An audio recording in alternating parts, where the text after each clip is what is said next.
비 내리는 깊은 밤, 강원도 외곽의 작은 마을. 오래된 기와집 처마 아래에서 희미한 울음소리가 들려왔다. 정상구와 박미영 부부는 15년 동안 아이를 갖지 못했다. 그 밤, 그들의 문 앞에 누군가 3명의 시각장애 아기를 버렸다. 이것은 단순한 우연이 아니었다. 운명이었다. 오후 1시가 조금 지났을 때 미영 씨는 잠에서 깨어 남편의 팔을 잡았다. 여보, 뭔가 들리지 않아요? 밖에서 아기 울음소리 같은데. 상구 씨는 귀를 기울였다. 처음에는 바람 소리라고 생각했지만 끊어지는 듯한 울음소리가 계속해서 들려왔다. 어미를 잃은 고양이 같기도 했지만 그 음색은 매우 달랐다. 그는 벌떡 일어나 문을 살짝 열고 밖을 내다보았다. 등잔불 빛이 바깥으로 노란 빛을 드리웠다. 그 빛 속에 낡은 대나무 바구니가 보였다. 비에 젖은 바구니 안에는 3명의 작은 생명체가 얇은 천에 쌓여 떨고 있었다. 그들의 옷은 비에 푹 젖어 있었다. 미영아, 이리 와봐. 하늘이시여, 3명의 아기들이야. 미영 씨는 달려와 떨리는 손으로 한 명씩 아기들을 안아 올렸다. 그녀의 얼굴은 비나 어둠 때문이 아니라 아기들의 작은 눈이 빛이나 움직임에 전혀 반응하지 않는 것을 보고 당황했다. 여보, 이 아이들, 눈이 안 보이는 것 같아요. 상구 씨는 조용히 고개를 끄덕였다. 그의 목소리는 목에 걸린 듯 나왔다. 두 사람은 현관 계단에 주저앉았다. 바람이 얼굴을 때리고 이슬비가 머리카락에 맺혔지만 아무도 신경 쓰지 않았다. 그들은 그저 3명의 작은 생명체들, 아무도 원하지 않는 생명체들을 바라보았다. 바구니 안에는 비에 젖은 쪽지가 있었다. 급하게 쓰여진 글씨, 제발 이 아이들을 살려주세요. 우리는 아이들을 키울 능력이 없습니다. 미영 씨는 흐느끼며 한 아기를 품에 안았다. 어떻게 이럴 수가 있죠? 이 작은 아이들이 시각장애가 있다고 비 오는 밤에 버릴 수가 있나요? 상구 씨는 울지 않았지만 바구니 테두리를 꽉 쥐고 있었고 그의 눈은 빨갛게 충혈되어 있었다. 마음은 혼란스러웠다. 부부는 15년 넘게 아이 없이 살았다. 여러 곳에서 치료를 받았고 미영 씨가 한 번 임신했지만 아이는 일찍 유산되었다. 수년간 기다림, 조용한 식사 시간, 밤중에 내쉬는 한숨 속에서 살았다. 이제 그들 앞에 3명의 버려진 아기들이 있었다. 마치 운명의 잔인한 장난처럼. 미영 씨는 서둘러 새 아기를 집 안으로 데려와 마룻바닥에 깔아놓은 돗자리 위에 눕혔다. 그녀는 등잔불을 더 밝게 켜고 마른 수건으로 아기들의 얼굴을 닦아주었다.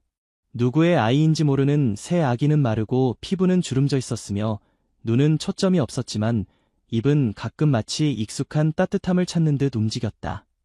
상구 씨는 낡은 외투를 가져와 아기들 위에 덮어주고 조용히 부엌으로 가서 불을 피우고 물을 데웠다. 미영 씨는 분유를 타서 작은 숟가락으로 한 명씩 먹였다. 그녀의 눈물이 한 방울씩 아기들의 뺨에 떨어졌다. 그녀의 마음은 누군가가 한 조각씩 찢어가는 것 같았다. 날이 밝아오고 비가 그쳤다. 마을 전체가 잠든 중에도 정상구와 박미영의 집만은 등불이 밝게 켜져 있었다. 마치 신성한 무언가가 막 깨어난 것처럼 따뜻한 빛을 내고 있었다. 두 사람은 배불리 먹고 잠든 새 아기 옆에 앉아 있었다. 상구 씨가 조용히 말했다. 이 아이들을 데리고 있자. 누군가 찾으러 오면 돌려주고, 그렇지 않으면 우리가 키우자. 죄가 될 것도 없잖아. 미영 씨는 남편을 끌어안고 말없이 고개를 끄덕였다. 그녀의 마음속에 뭔가가 싹트기 시작했다. 15년 동안 느껴보지 못했던 모성애 같은 것이었다. 그 후 며칠은 바쁘고 도전적인 날들이었다. 정상구 부부는 이장부터 절, 그리고 지역 경찰서까지 찾아가 물어보았지만 아무도 아는 것이 없었고 아이들을 찾으러 오는 사람도 없었다. 소문이 마을에 퍼졌다. 이웃들은 수근거렸다. 시각장애 아이 셋을 키우는 건 너무 힘들 거야. 업보가 될 수도 있어. 다른 이들은 고개를 저으며 말했다. 아마 아이들의 어머니도 그걸 알아서 버린 거겠지. 하지만 마을의 몇몇 노인들은 미영 씨가 아기를 안고 있는 모습을 보고 조용히 한숨을 내쉬었다. 딱하구나. 하지만 선행을 쌓으면 누가 알겠어? 이 아이들이 잘 자란다면 큰 복이 될 수도 있지. 상구 씨는 이런 말들을 무시했다. 그는 친척 누나에게서 오래된 요람을 얻어와 집 뒤편의 작은 방을 아이들의 침실로 고쳤다. 새 아기는 민수, 서연, 행복이라는 이름을 받았다. 간단하지만 희망이 담긴 이름들이었다. 민수는 빛과 믿음을, 서연은 맑음과 귀중함을, 행복이는 부부가 평생 기다려온 행복을 의미했다. 하루하루가 지나면서 정상구 부부는 작은 일들을 나눠서 했다. 기저귀 갈기부터 수유, 그리고 아이들에게 촉각으로 세상을 느끼는 법을 가르치는 것까지. 그들은 장난감을 아이들 손에 쥐어주고 이름을 말해주며 모양을 느낄 수 있도록 가볍게 누르고 매일 반복했다. 처음에는 민수가 밤에 자주 울었고 서연은 놀라기를 잘했으며 행복이는 가장 약해서 자주 열이 났다. 하지만 사랑과 인내로 세 아이 모두 조금씩 자라났다.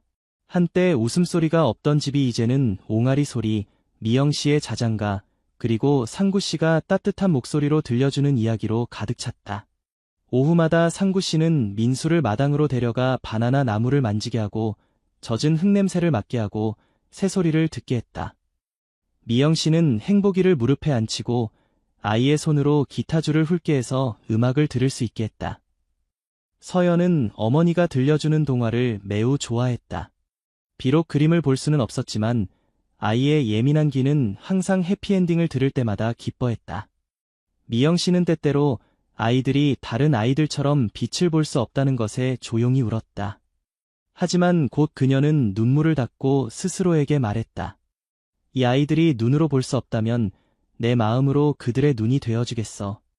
비록 그녀의 몸에서 태어나지 않았지만 그녀는 자신이 용기로부터 밤새 지새운 밤들로부터 멀리 있는 병원까지 아이를 데려간 여행들로부터 또는 행복이가 다시 열이 나서 늦은 저녁 식사를 먹게 된 그 모든 순간들로부터 이 아이들을 낳았다고 믿었다. 이 모든 것들이 정상구 부부가 15년 동안 마음속에 숨겨왔던 사랑으로 모아졌다. 어느 날 민수가 갑자기 아빠라고 불렀다. 상구 씨는 낡은 선풍기를 고치다가 그 말을 듣고 얼어붙었다. 그리고 눈물이 흘러나와 금이 간 시멘트 바닥에 떨어졌다. 그는 무릎을 꿇고 아들을 꽉 껴안으며 작은 목소리로 말했다. 아빠가 여기 있단다. 민수야. 아빠가 여기 있어. 그 순간 상구 씨에게는 그 모든 기다림의 날들보다 더 가치 있었다. 아무도 새 시각장애 아이들의 미래가 어떻게 될지 몰랐지만 그 순간 그 작은 집에서는 처음으로 무조건적인 사랑을 받는 새 아이와 처음으로 아빠와 엄마라고 불리는 두 사람이 있었다. 그것은 혈연이 아닌 마음으로 선택한 옳은 일 때문이었다. 상구 씨는 돗자리 위에서 자고 있는 새 아이들을 바라보았다. 등잔불 빛이 작은 얼굴들을 비추고 있었다. 영양 부족으로 주름진 피부, 세상을 향해 한 번도 열리지 않은 눈꺼풀, 어쩌면 열린다 해도 아무것도 보지 못할 눈. 미영 씨는 부엌에 앉아 아이들을 위한 묽은 죽을 저으면서도 마음은 며칠 동안 부부의 머릿속을 떠나지 않았던 질문 주위를 맴돌고 있었다. 아이들을 데리고 있을까? 아니면 절에 맡길까? 지역 담당자들은 아이들을 보호시설로 데려가는 것이 좋겠다고 조언했다. 그곳에는 전문적인 돌봄과 고아들을 위한 지원 프로그램이 있었다. 하지만 상구 씨가 작은 방의 닫힌 문 앞에 서서 비오는 밤새 아기의 첫 울음소리가 들렸던 곳을 바라볼 때 그는 자신이 절대 이 새 아이를 다른 누구에게도 맡기고 떠날 수 없다는 것을 알았다. 그것은 자신이 다른 사람들보다 더 잘할 수 있다고 생각해서가 아니라 아이들을 품에 안은 그 순간부터 그의 마음이 조여들었기 때문이었다. 연민 때문이 아니라 오랫동안 기다려온 것 같은 이상한 감정 때문이었다. 마치 15년 동안 공허함 속에서 살다가 갑자기 정말로 살아있는, 정말로 그를 필요로 하는 무언가를 들은 것 같았다. 미영 씨도 마찬가지였다. 그녀의 눈은 아이들이 그녀의 셔츠를 붙잡고 따뜻함을 찾아 손을 더듬는 모습을 볼 때마다 젖어 있었다.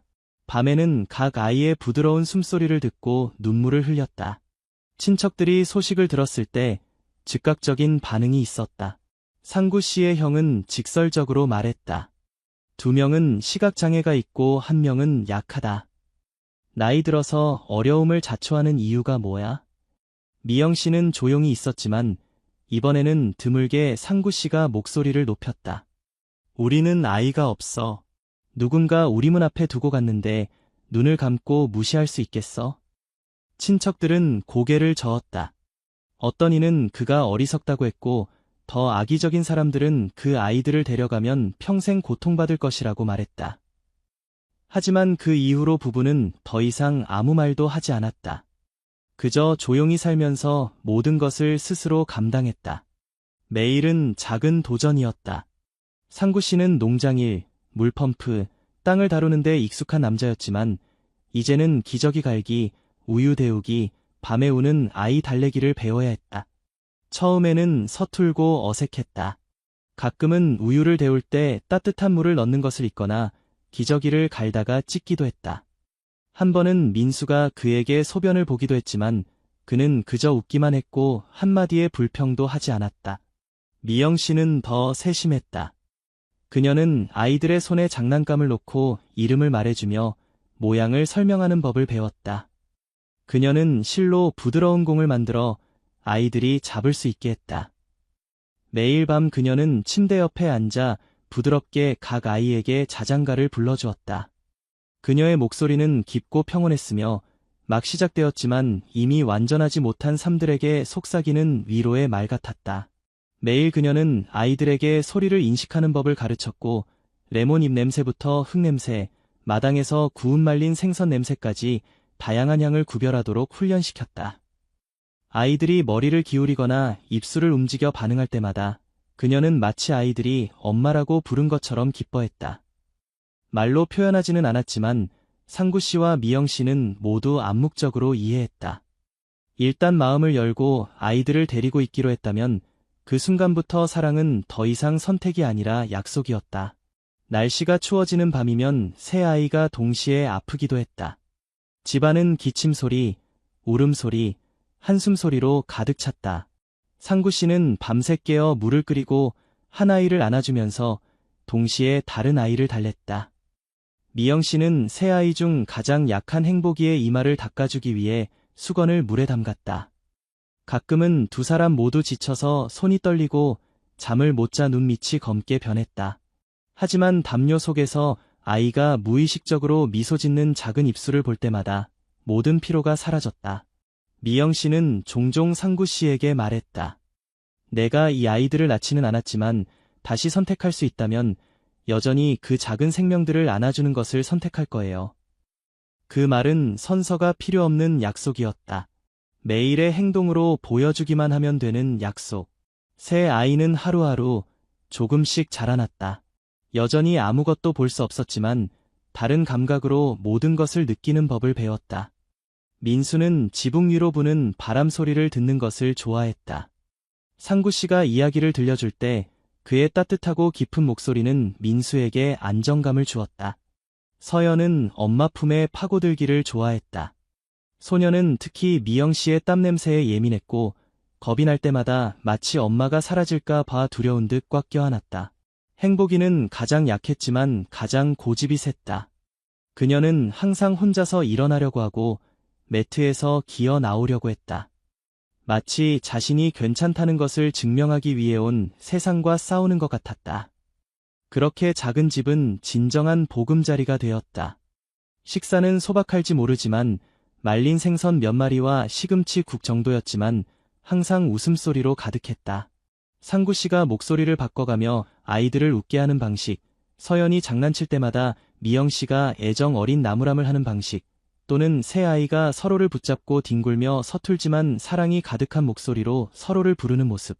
그들은 혈연 관계가 아니었지만 가족 간의 유대는 마치 나무 뿌리가 땅에 단단히 박히는 것처럼 매일 깊어져 갔다. 비록 앞으로의 여정이 길 것이고 지치는 순간들이 있을 것이며 포기하고 싶은 순간도 있을 것임을 알지만 두 사람은 한 번도 포기하는 것을 생각해 본 적이 없었다. 매일 밤 잠자리에 들기 전 미영 씨는 각 아이의 손을 잡고 부드럽게 말했다. 엄마가 여기 있어. 무서워하지 마. 비록 아이들은 엄마의 미소를 볼 수 없었지만 그 목소리는 비록 온 세상이 등을 돌려도 여전히 집이라 부를 수 있는 곳이 있고 사람들이 폭풍우 속에서도 영원히 타오르는 불꽃을 지키는 것처럼 그들을 사랑하기로 선택한 이들이 있다는 확신을 주기에 충분했다. 민수는 세 형제 중 처음으로 걸음마를 시작했다.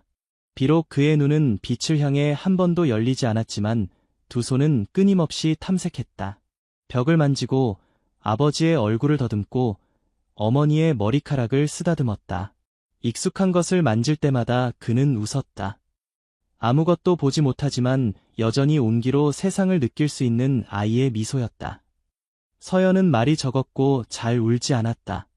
마당의 새소리, 부엌에서 어머니가 채소를 씻는 소리, 아침마다 아버지가 오래된 주전자를 두드리는 소리를 듣는 것을 좋아했다. 행복이는 가장 시끄러웠다. 누군가의 발자국 소리가 가까이 오는 것을 들을 때마다 소녀는 팔을 뻗어 허공을 더듬었다. 마치 온 공기를 껴안고 싶은 것처럼 입으로는 알아들을 수 없는 소리를 제잘거렸다. 작은 집은 이제 항상 생기가 넘쳤다. 민수가 숟가락을 떨어뜨릴 때마다 미영 씨의 부드러운 웃음소리, 상구 씨가 고른 목소리로 동화를 읽어주는 소리가 들렸다. 그것은 아이들이 이해하게 하기 위해서가 아니라 자신만의 방식으로 세상을 받아들이는 크게 열린 귀의 삶을 심어주기 위함이었다. 그들은 대단한 교육이 필요하지 않았다. 그저 하루하루, 천천히, 한 걸음씩. 상구 씨는 민수를 마당 한 바퀴씩 데리고 다니며 아이의 손을 화분 위에 올려놓고 이건 박하야, 저건 바나나 나무야 라고 말해주었다.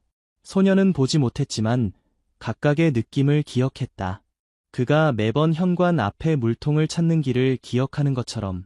서연은 물을 좋아했다.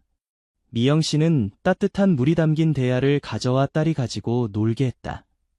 손을 두드리고 가볍게 물을 튀길 때마다 그녀는 물이 튀는 소리가 들릴 때 눈을 반짝이며 웃었다. 행복이는 형제자매의 웃음소리만 들리면 그들을 따라 기어갔다.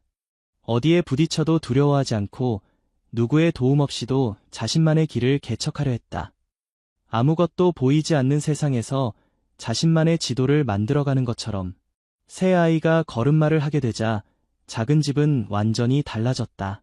민수는 책상 다리에 자주 걸려 넘어졌고 서연은 방향을 잘못 잡았으며 행복이는 침대 밑으로 기어들어가 장난감을 찾는 것을 좋아했다. 미영 씨는 침대 모서리와 서랍장 기퉁이, 출입구에 작은 방울을 매달았다. 아이들이 지나갈 때마다 방울 소리가 났고 그들은 점차 머릿속에 지도를 그리며 장애물을 피해 다니는 법을 배웠다. 한 번은 행복이가 넘어져 무릎을 긁혔는데 피가 줄줄 흘렀다. 미영 씨는 상처를 소독하면서 울지 않으려고 애썼다. 행복이는 이를 악물고 울음을 참았다. 그 작은 소녀는 가만히 앉아 입술을 깨물며 고통을 견디다가 그냥 일어나 다시 걷기 시작했다. 마치 강해지지 않으면 아무도 자신을 대신해 줄 수 없다는 것을 알고 있는 것 같았다. 서연은 라디오 듣기를 시작했다. 미영 씨는 매일 아침 라디오를 켜서 딸이 이야기와 뉴스를 듣게 했다. 삶의 리듬을 배우게 하기 위해서였다. 민수는 음악이 나는 장난감을 좋아했다. 소녀는 작은 북 옆에 앉아 시간이 가는 줄도 모르고 일정한 리듬으로 두드리고 가끔은 손뼉을 치며 반주를 했다. 상구 씨는 웃으며 말했다. 이 아이는 볼 수 없지만 몸 안의 리듬 감각은 아주 정확해. 오후마다 상구 씨는 아이들을 현관으로 데려가 대나무 의자에 앉히고 논밭, 백로, 들소에 대해 이야기해줬다. 아이들은 모양을 상상할 수 없었지만 아버지의 따뜻한 목소리를 통해 느껴지는 감정은 웃게 만들었다. 가끔 이웃이 방문해서 한참 앉아있다가 이렇게 말했다. 이 아이들 참 착하네요. 그렇지 않으면 정말 손이 많이 갔을 텐데. 상구 씨는 온화하게 웃으며 대답했다. 이 아이들은 아무것도 보지 못하니까 나는 마음에서 머리까지 가르쳐야 해요. 그 말은 농담이 아니었다. 부부의 모든 말과 몸짓은 마치 씨앗을 뿌리듯이 가르침을 주었다. 즉각적인 결과를 기대하지는 않았지만 그렇다고 하지 않을 수는 없었다. 아이들이 자라면서 그들은 서로에게 더욱 의지하게 되었다. 한 번은 민수가 열이 났을 때 서연이 옆에 누워 오빠의 손을 하루 종일 놓지 않았다. 행복이는 자신이 배고플 때 형이 더 배고파 보이면 몰래 자신의 음식을 주곤 했다. 비록 자신도 배가 고팠지만 말이다. 미영 씨는 감동을 받아 남편에게 말했다. 혈연 관계가 아닌데도 서로를 이렇게 사랑하다니 전생의 가족이었나 봐요. 상구 씨는 눈물을 글썽이며 고개를 끄덕였다. 세상이 아무리 소란스러워도 그 작은 집안에서 그들은 자신들만의 우주를 가지고 있었다. 오직 사랑과 소리와 어둠 속에서 서로를 찾아가는 손길만이 있는 우주. 어느 아침, 상구 씨는 식탁 위에 놓인 식은 아침 식사를 바라보고 있었다. 새 아이는 침대에 누워 열이 나서 잠들어 있었다. 이마는 아직도 따뜻했고 눈은 반쯤 감겨 있었으며 손에는 더 이상 평소처럼 이리저리 더듬는 기운이 없었다. 상구 씨의 마음은 무력감과 슬픔으로 가득 찼다. 전날 밤, 새 아이가 갑자기 동시에 열이 났다. 날씨 변화 때문인지 아니면 서로에게 옮은 건지는 모르지만 저녁부터 밤까지 집안은 신음소리, 기침소리, 미영 씨가 조용히 우는 소리로 가득 찼다. 그녀는 아이들의 이마에 찬 수건을 얹고 각 아이의 손을 잡으며 입으로는 아이들이 어서 나아지기를 기도했다. 상구 씨는 밤새 1시간도 자지 않고 물을 끓이고 약초를 다리고 한 아이를 안았다가 내려놓고 다른 아이를 달랬다. 땀은 비 오듯 흘렀지만 두려움으로 그의 손은 여전히 떨렸다. 한순간 새 아이가 가만히 누워있는 모습을 보고 그는 아이들을 잃은 것 같은 기분이 들었다. 눈물이 흘러내렸다. 그는 더 이상 체면을 차릴 필요가 없었고 숨길 필요도 없었다. 그는 바닥에 주저앉아 어린아이처럼 울었다. 아이들의 생명 앞에서 자신의 사랑이 얼마나 보잘것없는지를 처음으로 확실히 깨달은 순간이었다. 다음 날 아침, 행복이가 입술을 움직여 물을 달라고 했을 때 상구 씨는 기쁨에 웃음을 터뜨렸다. 손이 떨리면서도 각 아이에게 한 숟가락씩 죽을 먹였다. 미영 씨는 뒤에 서서 눈물을 흘렸다. 닦을 틈도 없이 계속 눈물이 흘러내렸다. 이 사건 이후 부부는 몇 살 더 늙은 것 같았다. 몸은 야위었고 눈 아래는 검게 그늘졌지만 마음속으로는 그 어느 때보다 확신이 들었다. 새 아이를 향한 그들의 사랑은 단순한 연민이나 순간적인 동정심이 아니라 날마다 깊어지는 진정한 사랑이었다. 하지만 외부 세계는 항상 같은 시선으로 바라보지 않았다. 고향에서 온 친척들이 방문했을 때 그들은 새 시각장애 아이들이 빈 우유캔으로 놀고 있는 것을 보고 고개를 저었다. 3명의 시각장애 아이를 키우다니 한 명만 키워도 충분히 힘들 텐데. 어떤 이는 반은 농담, 반은 진지하게 말했다. 솔직히 말하면 이 아이들이 나중에 커서 효도라도 할 수 있을까요? 오히려 더 큰 짐이 될 수도 있어요. 미영 씨는 그 말을 듣고 웃으며 아이들 옷을 개면서 부드럽게 대답했다. 이 아이들이 효도를 못해도 우리는 바라지 않아요. 사랑하니까 키우는 거죠. 상구 씨는 아무 말도 하지 않고 손님에게 물을 따라줬지만 가슴에는 무거운 돌덩이가 올려진 것 같았다. 그것은 슬픔 때문이 아니라 사람들의 좁은 시야에 대한 연민 때문이었다. 그들은 항상 저울질하고 무언가가 혈연 관계일 때만 희생할 가치가 있다고 생각했다. 마을에서도 수군거리는 사람들이 많았다. 한 번은 한 할머니가 아이들이 손으로 더듬어 길을 찾는 모습을 보고 옆 사람에게 말했다. 저렇게 맹인으로 태어나면 사는 게 얼마나 고통스러울까. 차라리 어릴 때부터 시설에 보냈으면 좋았을 텐데. 옆 사람도 고개를 끄덕이며 말했다. 아마 저 두 분이 아이가 없어서 어디서든 동정심을 느끼시는 것 같아요. 상구 씨는 들을 때마다 민수의 손을 더 꽉 잡았다. 마치 놓으면 세상이 아이를 넘어뜨릴 것처럼. 미영 씨는 아이들에게 남들의 시선을 두려워할 필요가 없다고 가르쳤다. 그녀는 이렇게 말했다. 너희들은 볼 수 없지만 그렇다고 해서 무시당할 이유는 없어. 그녀는 아이들에게 똑바로 서는 법, 공손하게 인사하는 법, 그리고 듣고 진정으로 자신을 사랑하는 사람과 그저 동정심만 보이는 사람을 구별하는 방법을 가르쳤다. 어느 날 서연이 물었다. 엄마, 사람들이 왜 우리를 이상하게 쳐다봐요? 미영 씨는 딸을 안아주며 그녀의 손을 자신의 가슴에 얹었다. 너희들이 특별하기 때문이야. 특별한 사람은 쉽게 눈에 띄지. 하지만 두려워하지 마. 바르게 살면 돼. 부부의 사랑이 항상 순탄하지만은 않았다. 피곤할 때도 있었고, 자녀 교육 방식에 의견이 맞지 않아 다툴 때도 있었고, 행복이가 너무 장난을 쳐서 그릇을 깨뜨렸을 때처럼 화가 날 때도 있었다. 하지만 항상 다시 달래고, 사과하고, 용서했다. 한 번은 미영 씨가 너무 화가 나서 마당으로 나가 울었지만, 5분도 되지 않아 다시 들어와 바닥을 깨끗이 닦고 딸의 손을 꼭 잡았다. 어느 날, 상구 씨는 민수가 혼자 뒷마당에 앉아 바람 소리를 듣고 있는 것을 발견했다. 가까이 다가가자 아들이 물었다. 아빠, 나중에 커서 내가 뭘 할 수 있을까요? 상구 씨는 숨을 멈추었다가 아들 옆에 앉아 어깨를 감싸 안았다. 내가 보지 못하지만 너는 귀와 마음, 머리를 가지고 있어. 내가 생각하는 것보다 많은 일을 할 수 있을 거야. 민수는 고개를 끄덕였고 더 이상 말하지 않았다. 하지만 그날 이후 소녀는 미영 씨가 절에서 가져온 작은 기타를 더듬기 시작했다. 처음에는 리듬 없는 소리였지만 점차 일정한 패턴이 생겼고 마침내 첫 번째 멜로디가 작은 집에 울려 퍼졌다. 비록 불완전했지만 부부는 서로를 바라보며 눈물을 글썽였다. 아무도 그 아이에게 뛰어난 사람이 되라고 강요하지 않았다. 단지 아이가 여전히 갈망하고 있다면 부모는 계속 나아갈 용기를 가질 것이다. 서연은 이야기하기를 좋아했다. 그녀는 종종 라디오에서 들은 것을 반복하며 라디오 진행자들의 목소리를 흉내내어 민수와 행복이에게 들려주었다. 매일 밤 그녀는 머릿속에서 동화 속 세계를 만들어냈다. 시각 장애인이 날 수 있고 마음으로 볼 수 있는 세계였다. 행복이는 가장 호기심이 많았다.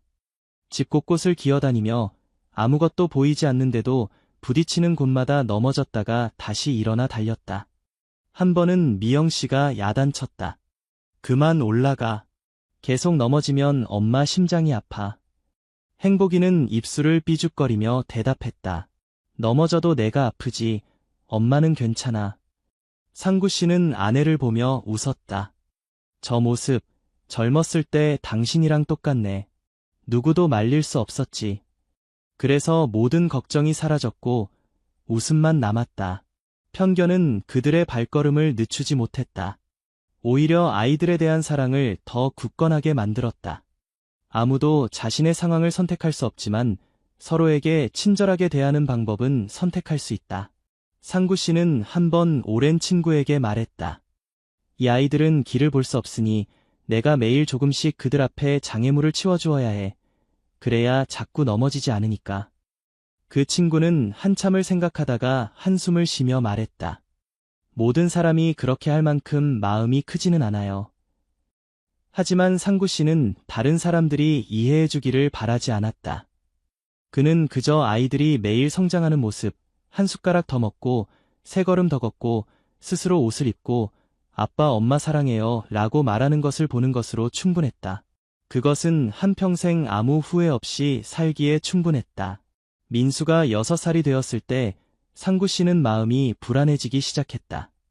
이제는 먹고 자는 것, 병치레 같은 기본적인 걱정이 아니라 아이들이 자라면서 계속 집에만 있으면 안 된다는 생각 때문이었다.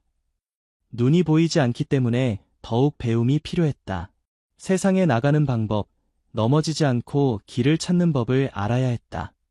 미영 씨도 같은 생각이었지만 한편으로는 걱정이 되었다. 그녀의 아이들은 눈이 보이지 않고 누구도 모르는데 학교에 보내면 누가 괴롭히지 않을까? 상구 씨는 한동안 조용히 있다가 말했다. 우리가 평생 아이들을 붙잡고 있을 수는 없어. 우리가 눈을 감는 날 누가 이 아이들을 돌봐? 그 말에 부부는 말문이 막혔다. 아무리 사랑해도 아이들을 영원히 품 안에 간직할 수는 없다는 것을 알았기 때문이다. 어느 이른 아침 부부는 새 아이를 데리고 시내로 가는 버스에 올랐다. 시각장애 아동을 위한 특수교육센터로 향했다. 그 센터는 크지 않았지만 깨끗하고 조용했다. 작은 마당과 식당, 흰색으로 칠해진 몇 개의 교실이 있었다.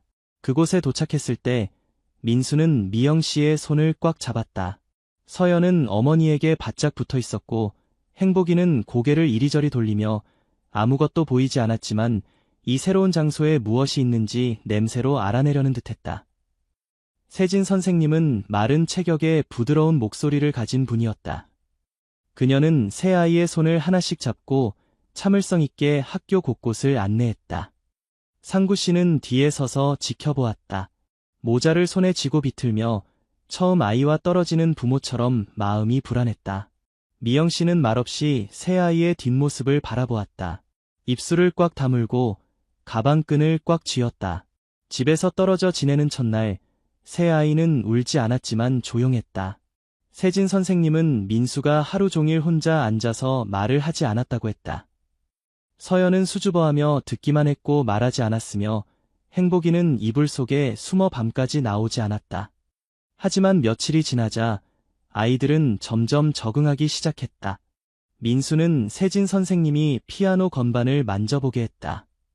처음에는 그냥 아무 키나 두드렸지만 점차 리듬감이 생기고 소리가 더 균일하고 부드럽게 나오기 시작했다. 소녀는 피아노 건반을 볼 수 없었지만 손가락의 감각으로 각 위치를 기억했다. 서연은 종이 접기를 좋아했다. 선생님이 부드러운 종이를 주고 새와 배 접는 법을 가르쳐 주었다. 소녀는 각 접힘선을 손가락으로 더듬으며 참을성 있게 따라했다. 행복이는 가장 특별했다. 학교 마당 한가운데에 서서 큰 소리로 말했다. 난 공주님이야. 하지만 눈이 안 보여. 마녀가 저주를 걸었거든. 이제 세상을 구할 거야. 다른 아이들이 웃었고 세진 선생님도 미소 지으며 말했다. 아직 시각장애가 있는 공주님은 본 적이 없지만 내처럼 이야기를 잘하는 공주님도 없을 거야. 매주 주말이면 아이들은 집에 돌아왔다. 문을 열고 들어오자마자 새가 지저귀듯 제잘거렸다. 민수는 아버지를 껴안고 말했다. 아빠, 제가 첫 번째 음악을 연주했어요. 내일 들려드릴게요. 서연은 어머니에게 종이로 접은 새 몇 개를 건네며 말했다. 엄마한테 접어드렸어요. 엄마 머리 냄새가 그리웠어요. 행복이는 상구 씨와 미영 씨를 함께 안으며 온갖 이야기를 쏟아냈다. 선생님이 넘어진 이야기, 친구가 몰래 간식을 먹은 이야기, 부엌에 있는 진돗개가 매일 아침 짖는 이야기까지. 부부는 한참을 웃으며 들었다. 비록 아이들이 매일 조금씩 더 멀어지고 품에서 벗어나는 것을 알았지만 마음은 한결 가벼워졌다. 시간이 지날수록 집은 더 이상 아이들이 유일하게 연결된 곳이 아니었다.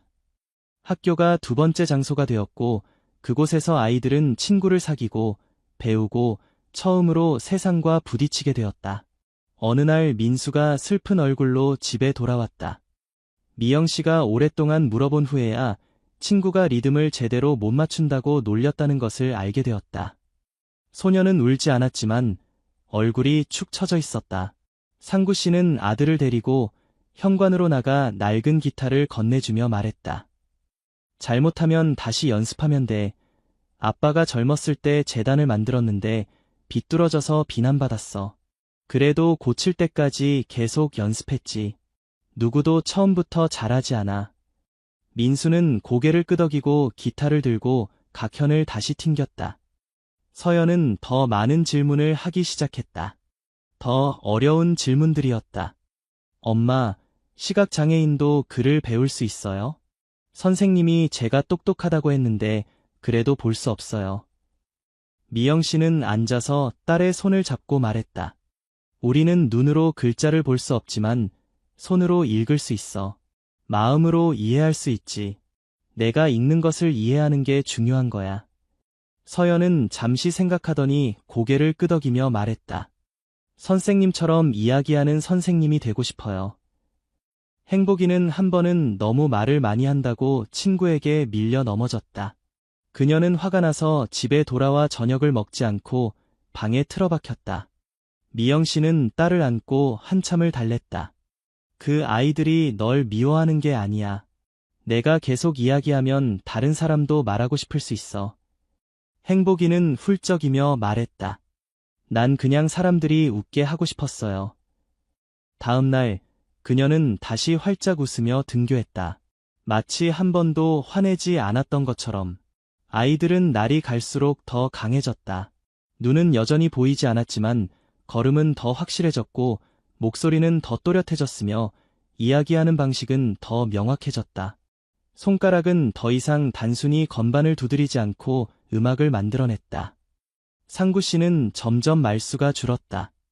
하지만 매일 아침 학교 정문 앞에 서서 아이들이 버스에 오르는 것을 지켜보았다. 그의 눈은 버스가 완전히 사라질 때까지 따라갔다. 미영 씨는 매일 일찍 일어나 주먹밥을 싸고 죽을 끓이고 과일을 잘라 아이들 가방에 넣어주었다.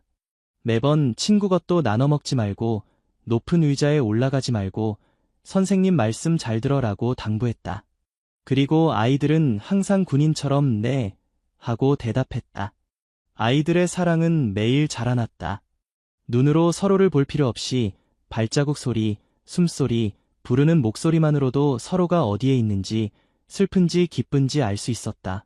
인생의 첫걸음은 빛없이 시작되었지만 신뢰로 가득 찼다. 왜냐하면 아이들은 항상 뒤에 집이 있고 자신들을 보호해줄 사람이 있으며 혈연 관계가 아니어도 충분히 큰 사랑이 있어 가장 안전한 도착지가 된다는 것을 알았기 때문이다. 민수는 창가에 앉아 시각장애인을 위한 타자기를 놓았다. 선생님이 작년에 빌려준 것이었다. 그의 손가락은 각키를 더듬으며 머리를 약간 기울이고 타자기가 눌릴 때마다 나는 작은 소리에 귀를 기울였다. 그는 더 이상 단순히 음악을 연주하는 소년이 아니었다. 이제는 자신만의 생각을 기록하기 시작했다. 그 생각들은 아무도 대답해주지 않는 질문들이었다. 왜 나는 볼 수 없는 걸까? 왜 나를 낳은 사람들은 나를 문 앞에 버렸을까? 내가 짐이 된 걸까? 이것들은 그가 작은 점자 일기장에 쓴 첫 문장들이었다. 조용하고 조심스럽게 마치 글자가 누군가를 다치게 할까 봐 잘못된 자국을 남길까 봐 걱정하는 것처럼. 같은 시간 서연도 더 조용해졌다. 예전처럼 집에 돌아올 때마다 제잘거리지 않았다. 대신 미영 씨가 중고품 가게에서 찾아 수리한 낡은 녹음기를 안고 다녔다. 연결 부위와 구리선을 이어 붙인 것이었다. 매일 밤 서연은 자신의 속삭임을 녹음했다. 엄마, 오늘 친구가 친모가 없는 아이들은 태어나는 느낌을 절대 이해할 수 없대요. 그게 맞는지 모르겠어요. 하지만 가슴이 아파요. 친엄마의 얼굴이 어떻게 생겼는지 모르는 것이 슬퍼요. 하지만 알게 되면 그분을 미워할까 봐 두려워요. 난 누구도 미워하고 싶지 않아요. 하지만 왜 그분들은 우리를 버렸을까요? 이런 질문들에는 답이 없었지만 서연은 매일 꾸준히 녹음했다. 마치 그것이 말없는 기억의 일부인 것처럼, 자신을 이해하기 위해 보관해야 할 것처럼. 행복이는 달랐다. 그녀는 일기를 쓰거나 녹음하지 않았다. 대신 집 밖으로 더 자주 나갔다. 학교 주변, 마을 주변을 혼자 걸었다. 세진 선생님이 준 지팡이로 한 걸음씩 길을 찾아갔다. 행복이는 잃어버린 것을 찾고 있다고 말했다. 무엇을 찾는지는 아무도 몰랐지만 상구 씨는 그녀가 마음속 질문에 걸음으로 대답하려 한다는 것을 이해했다. 어느 날 행복이는 마을 끝 골목까지 걸어갔다. 그곳에는 이끼 낀 벽과 신과일이 열리는 나무가 있었다. 소녀는 한참을 그곳에 서 있다가 조용히 말했다. 만약 누군가가 여기에 나를 버렸다면 그 사람도 지금 내가 서 있는 것처럼 조용히 서 있었을 거야. 미영 씨가 찾으러 왔지만 꾸짖지 않았다. 그저 조용히 딸의 손을 잡고 집으로 데려갔다. 그녀의 목소리는 떨리며 말했다. 미안해, 엄마는 내게 답을 줄 수 없구나. 행복이는 고개만 끄덕였다. 알아. 하지만 저는 계속 혼자 다녀보고 싶어요. 새 아이는 예전보다 말이 적어졌지만 차가워지지는 않았다. 각자 자신만의 세계에 조용히 빠져 있었다. 일기장을 접어 베개 밑에 숨기고 녹음기를 재생해 자신의 목소리를 듣고 혼자 산책하며 마치 누군가의 잊혀진 기억을 쫓는 것처럼. 상구 씨와 미영 씨는 아이들이 변해가는 모습을 보며 슬퍼했다. 슬프지만 막지는 않았다. 그들은 아이들이 자라고 있으며 모든 사람이 겪는 질문들에 부딪히고 있다는 것을 이해했다. 다만 아이들은 과거의 탓도 자신이 어디서 왔는지에 대한 확신도 없이 이 여정을 시작했다는 것이 달랐다. 어느 날 밤 상구 씨는 민수가 현관에 혼자 앉아 있는 것을 발견했다. 아들의 손은 작은 일기장을 만지작거리고 있었지만 아무것도 쓰지 않았다. 아버지가 옆에 앉았지만 아무 말도 묻지 않았다. 잠시 후 민수가 조용히 말했다. 아빠, 제가 만약 저를 낳은 사람을 다시 만나게 되면 뭐라고 해야 할까요? 상구 씨는 한참을 침묵하다가 말했다. 내가 너라면 왜 날 버렸냐고 물어볼 거야. 하지만 살게 해주셔서 감사합니다라고도 말할 거야. 용서는 나중 문제고. 민수는 고개를 끄덕이고 살짝 웃었다. 이것은 수개월 만에 처음 있는 일이었다. 서연은 어머니에게 묻는 방식을 선택했다. 어느 저녁, 모녀가 종이접기를 하며 앉아있을 때, 엄마, 제가 친엄마를 찾으러 갈까 봐 두려우세요. 미영 씨는 잠시 멈칫했지만 곧 미소 지으며 말했다. 두렵지 않아. 그건 내가 여전히 집에 오는 길을 기억한다는 뜻이니까. 그 말은 서연을 꽉 안아주는 것만큼이나 강력한 확인이었다. 비록 자신이 누구인지 어디에 속하는지 의문이 들더라도 언제나 문이 열린 곳이 있다는 것을. 행복이는 다르게 다가왔다. 어느 날 아버지에게 가까이 다가와 말했다. 저는 좀 더 멀리 가보고 싶어요. 저희를 두고 간 곳을 찾아보고 싶어요. 상구 씨는 딸을 한참 바라보다가 고개를 끄덕였다.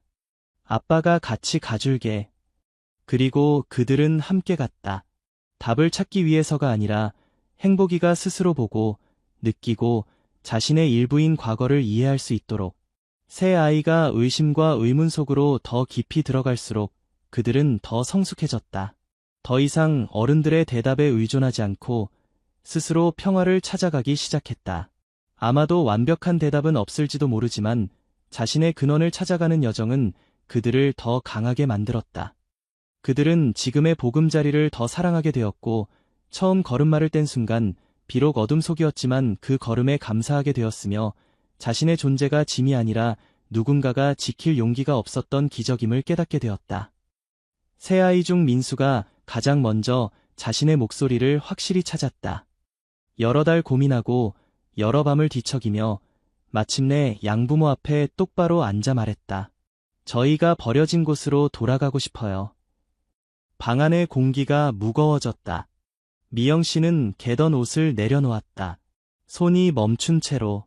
상구 씨는 한동안 아무 말 없이 있다가 고개를 끄덕였다. 서연과 행복이도 들었지만 아무 말도 하지 않았다.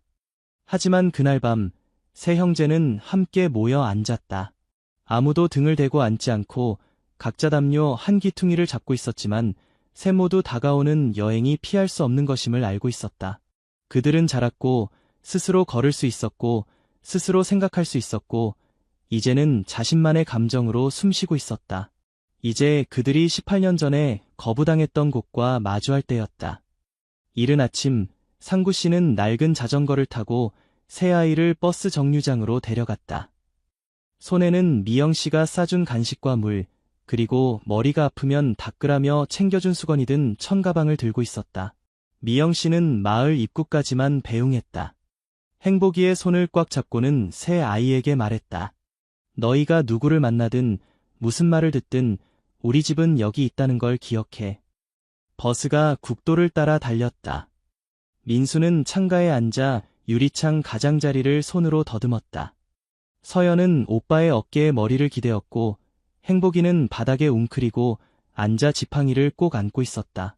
눈을 감고 자신이 한 번도 본 적 없는 마을을 상상하고 있었다. 몇 개의 정류장을 지나 그들은 중부지방의 한 외곽 마을에 도착했다. 작은 버스 정류장에서 내려 주민들에게 쪽지에 적힌 마을 이름을 물었다. 절에서 받은 오래된 쪽지에 적힌 마을 이름이었다. 차를 파는 노인은 새 아이를 뚫어지게 쳐다보더니 천천히 말했다. 그 마을은 여기서 4km 정도 떨어져 있어. 걸어가기엔 좀 멀지만 오토바이를 불러줄 수 있어. 민수는 고개를 저었다. 걸어갈 수 있어요. 먼지 많은 좁은 흙길, 양쪽으로 마른 논과 대나무 숲이 있었다. 먼지가 발에 묻었지만 세 형제 중 어느 누구도 불평하지 않았다. 각 걸음은 머릿속에 조용히 떠오르는 질문이었다. 나는 누구인가? 그들은 어떤 사람인가? 만나면 용서할 수 있을까? 마을에 들어서자 기이한 고요함이 감돌았다. 양철 지붕과 대나무 담벼락의 낡은 집들, 멀리서 놀고 있는 아이들이 보였지만 시각장애인 3명이 마을 한가운데를 걷는 모습을 보고는 멈춰서서 지켜보았다. 서연은 휴대폰을 꺼내 상구 씨가 알아본 번호로 전화를 걸었다. 한때 민수, 서연, 행복이의 친부모인 정진호와 김수아 부부의 이웃이었던 최 씨에게. 전화를 받은 남자는 잠시 침묵하다가 말했다. 아이들이 여기까지 온 것은 정말 용기 있는 일이야. 너희 부모님은 따로 살고 있어. 한 명은 언덕 위에, 한 명은 마을 끝에. 아이들은 서로를 바라보며 각자 다른 곳으로 가기로 했다. 자신들의 이야기의 각기 다른 부분을 듣기 위해 마치 완전히 말해지지 않은 이야기의 두 부분을 들으려는 것처럼 민수는 마을 끝 오래된 길의 끝에 있는 누추한 집으로 갔다. 그곳에서 친아버지 정진호가 혼자 닭 몇 마리와 막걸리 통과 함께 살고 있었다. 진호는 문을 두드리는 소리를 듣고 열었다. 그리고는 아들의 얼굴을 보고 얼어붙었다. 눈은 아들의 얼굴에 고정되어 있었고 담배 냄새와 술 냄새가 섞여났으며 걸음걸이는 느렸다. 아버지가 맞으세요? 저는 민수입니다. 그 남자는 숨을 깊이 들이마시고 삐걱거리는 등나무 의자에 털썩 주저앉았다. 떨리는 손으로 담배를 깊이 빨았다. 그래, 난 내 아버지다. 너는 민수군. 민수는 똑바로 서서 침착하게 물었다. 왜 저희를 버리셨나요? 진호는 한 모금 더 빨더니 고개를 숙이고 흐느끼며 말했다. 난 겁이 났어. 너희 셋이 눈이 안 보이는 채로 태어났을 때 나는 그것이 업보라고 생각했어. 버리라고. 난 감당할 수 없었어. 너희 어머니는 밤새 울었지만 내가 못 가지게 했어. 버려라고 했어. 난 잘못했어. 난 아버지가 될 만한 용기가 없었어. 난 그릇 되었어. 민수는 아무 말도 하지 않았다. 다만 얼굴을 돌려 눈물을 숨겼다. 그리고 침착한 목소리로 말했다. 저는 아버지를 탓하지 않아요. 저는 단지 아버지가 저희가 여전히 살아있고 여전히 잘하고 있으며 서로를 사랑한다는 것을 알았으면 해요. 비록 빛이 없어도.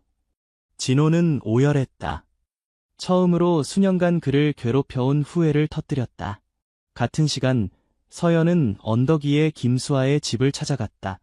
지붕이 새고 벽이 기울어진 작은 초가집이었다. 주변에는 옥수수와 콩이 자라고 있었다. 수아는 마당에서 곡식을 말리고 있었고 서연의 목소리를 듣자 그 자리에 얼어붙었다. 손에 든 삿갓이 바닥에 떨어졌다. 서연이니? 서연은 고개를 끄덕였다. 어머니를 오늘까지 알지 못했어요. 하지만 이제 어머니의 목소리를 들을 수 있네요.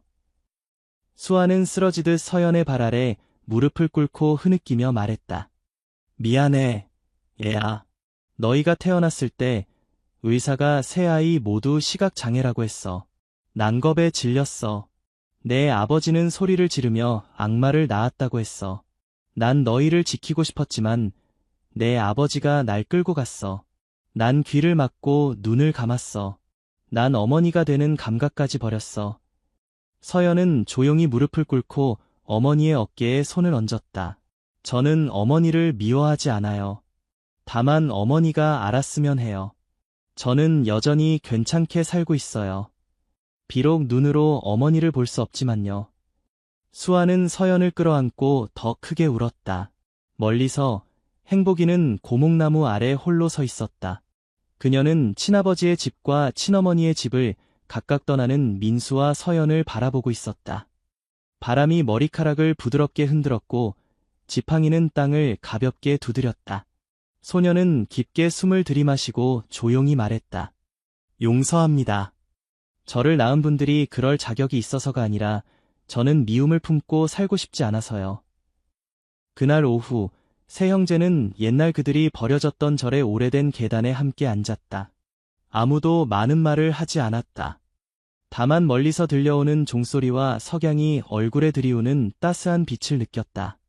그들은 더 이상 완벽한 설명이 필요하지 않았고 다시 받아들여지기를 원하지도 않았으며 길고 복잡한 사과도 필요하지 않았다. 그들은 알기 위해, 듣기 위해, 이해하기 위해 왔고 이제 그들은 마음속에 안고 있던 과거의 무거운 그림자를 빛으로 비추었다. 자신의 관용으로 말이다. 마지막 마을에서의 오후, 세 형제는 아무도 부르지 않았는데도 스스로 절 앞 3층 계단으로 나왔다. 바람은 가볍게 불었고 하늘은 여전히 파랗게 빛났지만 각자의 마음은 18년 전 이곳에 첫 발을 내디뎠을 때보다 훨씬 가벼웠다. 더 이상 가슴을 파고드는 질문도 참지 못한 눈물도 단 한 번의 재회를 꿈꾸지도 않았다. 모든 것이 명확해졌다. 그들은 버림받았다. 사랑의 부족이 아니라 용기의 부족으로. 이 진실은 처음에는 가슴을 아프게 했지만 생각할수록 평온함을 느꼈다. 민수는 작은 점자 노트를 들고 몇 년 전에 썼던 일기를 다시 읽었다. 나는 왜 눈이 안 보일까? 라는 질문이 이제는 더 이상 마음에 무겁게 느껴지지 않았다. 그는 이해했다. 어떤 질문들은 답이 필요하지 않다.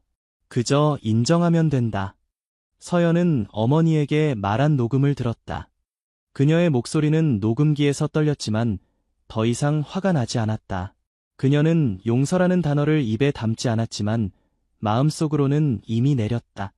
자신을 버린 사람들을 위해서가 아니라 자신이 분노와 함께 살고 싶지 않았기 때문이다. 행복이는 지팡이를 끌어안고 앉아 눈을 감았다. 바람이 머리카락을 스치고 지나갔다. 그녀는 조용히 말했다. 우리는 용서했어. 하지만 잊지는 않을 거야. 세 형제는 그렇게 앉아 있었다. 이것이 드라마의 클라이맥스처럼 극적인 순간은 아니었다. 포옹도, 눈물의 강물도, 함께 부르는 노래도 없었다. 단지 침묵이 있었다. 아주 진실된, 아주 인간적인, 아주 현실적인 침묵. 과거의 상처를 인정하는 침묵이자 미래로 나아가기로 결정한 침묵. 그 저녁, 그들은 다시 김수아의 집을 찾았다. 작별 인사를 위해서였다. 그녀는 문을 열고 붓기가 가라앉지 않은 눈으로 새 아이를 바라보았다. 그녀는 고개를 숙이며 속삭였다. 엄마는 당신들을 볼 자격이 없지만 한 번 더 보고 싶었어요. 서연이 앞으로 나섰다. 우리는 잘 지낼 거예요. 엄마는 걱정하지 마세요. 민수는 고개를 숙여 인사하며 말했다. 우리를 낳아주셔서 감사합니다. 그리고 우리를 버려주셔서도 감사합니다. 그렇지 않았다면 우리는 정말 우리의 부모님을 만나지 못했을 테니까요. 수아는 비명을 지르듯 울음을 터뜨리며 얼굴을 가렸다. 행복이는 아무 말도 하지 않고 인사만 하고 돌아섰다. 그들은 진호의 집도 들렀다. 이제는 혼자 의자에 앉아있는 그는 눈물이 마르지 않은 채 그들을 바라보았다. 날 용서해 줄 수 있니? 행복이가 처음으로 입을 열었다. 아버지를 용서합니다. 하지만 우리가 아버지께 무엇인가를 증명하기 위해서가 아니라 우리 스스로를 위해서 용서하는 거예요. 그들은 더 이상 남길 것이 없었다. 평온함, 그들 자신이 찾은 해방감, 그리고 과거의 그림자로부터의 자유만을 남겼다. 아픔을 밀어붙이거나 끌어당기거나 다시 불러일으키거나 하지 않았다. 단지 있는 그대로 받아들였다. 그들이 어디서 왔는지, 누구로부터 왔는지, 그리고 어디로 가고 있는지를 알았다. 귀가하는 버스 안에서 세 형제는 나란히 앉았다. 어깨에 기댄 어깨, 아무도 말하지 않았지만 모두가 알고 있었다. 옛 장이 다퉜다. 그들은 더 이상 눈이 보이지 않는 어머니와 아버지를 찾아 헤매는 아이들이 아니었다. 그들은 어른이 되었고 자신이 누구인지, 어디서 왔는지, 어디로 가고 있는지를 이해하는 사람들이었다. 그들은 과거에 집착하는 대신 현재를 살기로 선택했다. 진정한 사랑으로 키워진 덕분에 모든 상처를 치유할 수 있었다. 버스가 집 근처에 멈추었을 때 미영 씨는 이미 거기 서 있었다. 손에는 수건을 들고 흔들고 있었다. 상구 씨도 마당에서 걸어 나왔다. 부드럽게 웃으며 행복이가 제일 먼저 달려가 어머니를 안았다. 우리 돌아왔어요. 엄마. 이제 걱정 안 하셔도 돼요. 서연은 아버지의 손을 잡고 자신의 뺨에 갖다 대며 속삭였다. 아빠, 사랑해요. 민수는 뒤에 서서 떨리는 목소리로 말했다. 우리에게는 아버지와 어머니 외에 다른 사람이 필요 없어요. 가족은 피가 아니라도 됩니다. 가족은 혈연관계일 필요가 없다. 가족은 모든 폭풍 후에도 사람들이 돌아오기로 선택하는 곳이다. 그리고 그들은 돌아왔다. 고향 마을 방문과 친부모 만남에서 돌아온 후 세 형제는 예전과 같지 않았다. 달라진 것은 그들이 다른 사람이 되었기 때문이 아니라 그들이 자신에 대해 더 깊이 이해하게 되었기 때문이다. 그들은 자신이 서 있는 곳, 자신이 속한 곳, 무엇이 중요한지에 대해 더 명확하게 알게 되었다. 집 문턱을 넘는 순간 미영 씨의 아이들 왔니? 라는 부름소리에 세 형제는 마치 무거운 짐을 내려놓은 것처럼 홀가분해졌다. 한 걸음 한 걸음 익숙한 길을 더듬으며 걸었지만 그들의 자세는 전보다 더 똑바르고 자신감 있었다. 서연의 웃음소리는 더 자주 들렸고 행복이의 호기심 많은 성격은 변함없었지만 눈에 보이지 않는 것에도 신뢰가 생겼다. 그날부터 세 형제는 각자 새로운 여정을 시작했다. 민수는 집 처마 밑에 있는 기타 옆에서 많은 시간을 보냈다. 예전에 처음 연습했던 그 자리에서 옛날 세진 선생님의 지도에 따라. 하지만 이번에는 자신만을 위한 음악이 아니었다. 그는 시각장애인 커뮤니티를 위한 노래를 작곡하기 시작했다. 소리로 이야기를 전하고 감정을 전달하는 노래들이었다. 그 중에는 지팡이가 길바닥에 부딪히는 소리에 관한 노래도 있었고 처음으로 양어머니의 얼굴을 만졌을 때의 느낌을 담은 노래도 있었다. 과거의 아픔에서 시작했지만 현재의 미소로 끝나는 노래도 있었다. 시각장애인 학교에서는 민수를 초청해 아이들을 지도하고 경험을 나누게 했다. 그는 선생님처럼 가르치지 않고 그저 기타를 치며 이야기를 들려주었다. 하지만 이것은 새로 시각장애인이 된 아이들에게 그들이 혼자가 아니며 음악이 어둠 속에서도 세상을 그릴 수 있다는 것을 이해하게 해주었다. 서연은 목소리로 이야기하는 법을 배우기 시작했다. 그녀는 휴대폰 앱을 사용해 오래된 동화를 녹음하고 점차 자신만의 이야기를 쓰기 시작했다. 부드러운 숨결로 또박또박한 목소리로 실수 없이 이야기를 들려주었다. 처음 오디오북은 인터넷에 무료로 공유되었고 많은 사람들이 듣고 감사 메시지를 보냈다. 그녀의 목소리 덕분에 더 잘 잠들 수 있었다거나 밤의 외로움을 이겨낼 수 있었다고.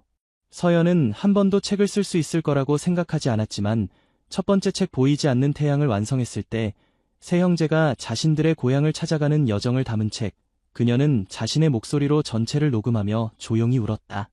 활자나 종이 페이지 없이 단지 나누고 싶은 마음과 함께 그녀 역시 진정한 이야기꾼이 되었다. 행복이는 가만히 있지 않았다.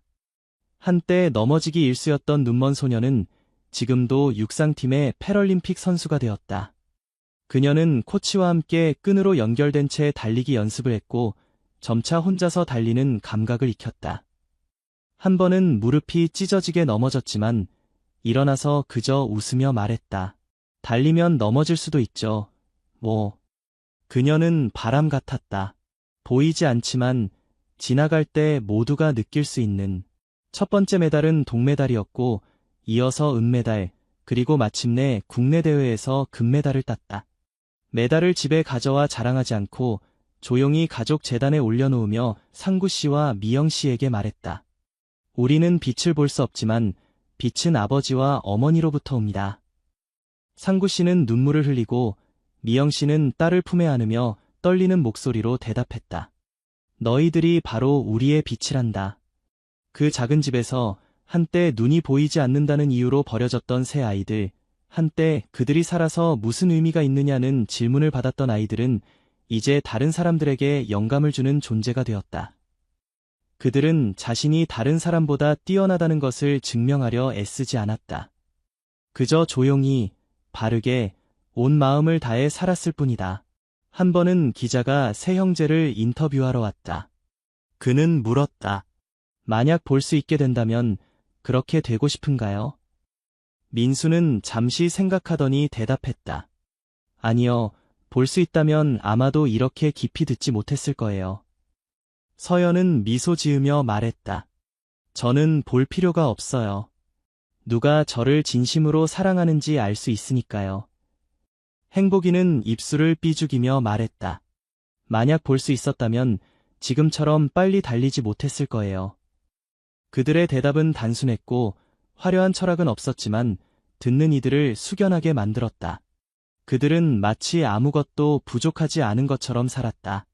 마치 눈이 보이지 않는 것은 작은 일이고 마음으로 모든 것을 볼 수 있는 것이 더 중요한 일인 것처럼. 정상구와 박미영의 가정은 더 이상 외곽의 조용한 집이 아니었다. 많은 사람들이 찾아와 조언을 구하고 이야기를 듣고 배우는 곳이 되었다. 어떤 이는 갓 태어난 시각장애 아이를 데리고 민수를 만나러 와서 무엇을 해야 할지 물었다. 어떤 이는 서연에게 편지를 보내 특수학급에서 틀어줄 녹음본을 요청했다. 또 어떤 트레이너는 행복이를 청소년 운동선수 프로그램의 홍보대사로 초청했다. 한때 쓸모없다고 버려진 새 아이가 이제는 사회의 빛이 되었다. 누군가 과거에 대해 물을 때마다 새 형제는 피하지 않았지만 과장하지도 않았다. 민수는 한 번 이렇게 말했다. 우리는 눈이 없지만 사람들의 마음을 볼 수 있습니다.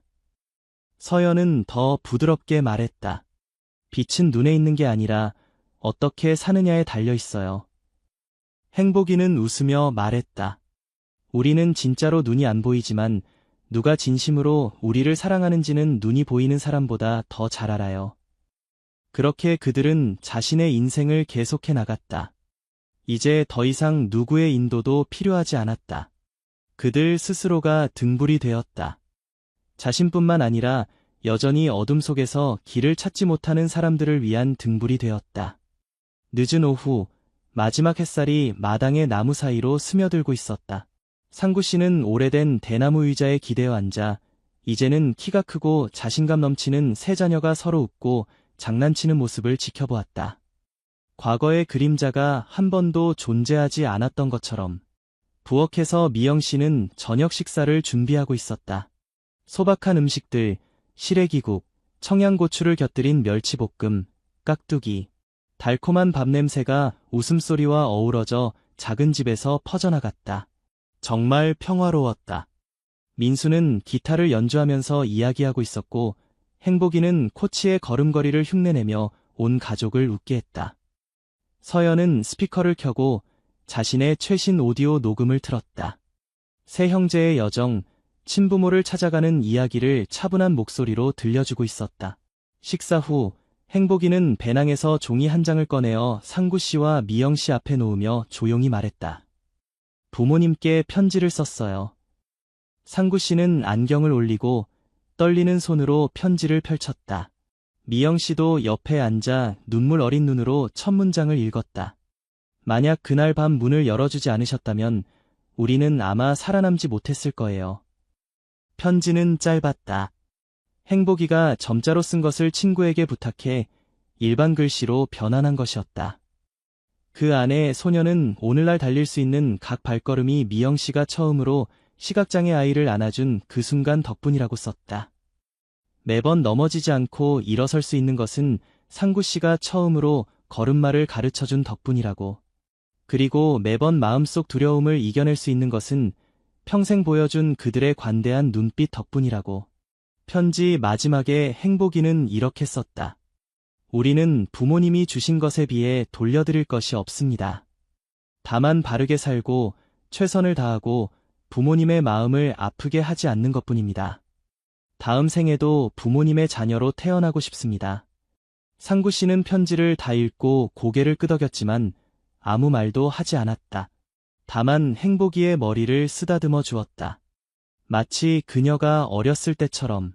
미영 씨는 딸을 꼭 안았다. 입술은 굳게 다물었지만 뺨에는 눈물이 흘러내렸다.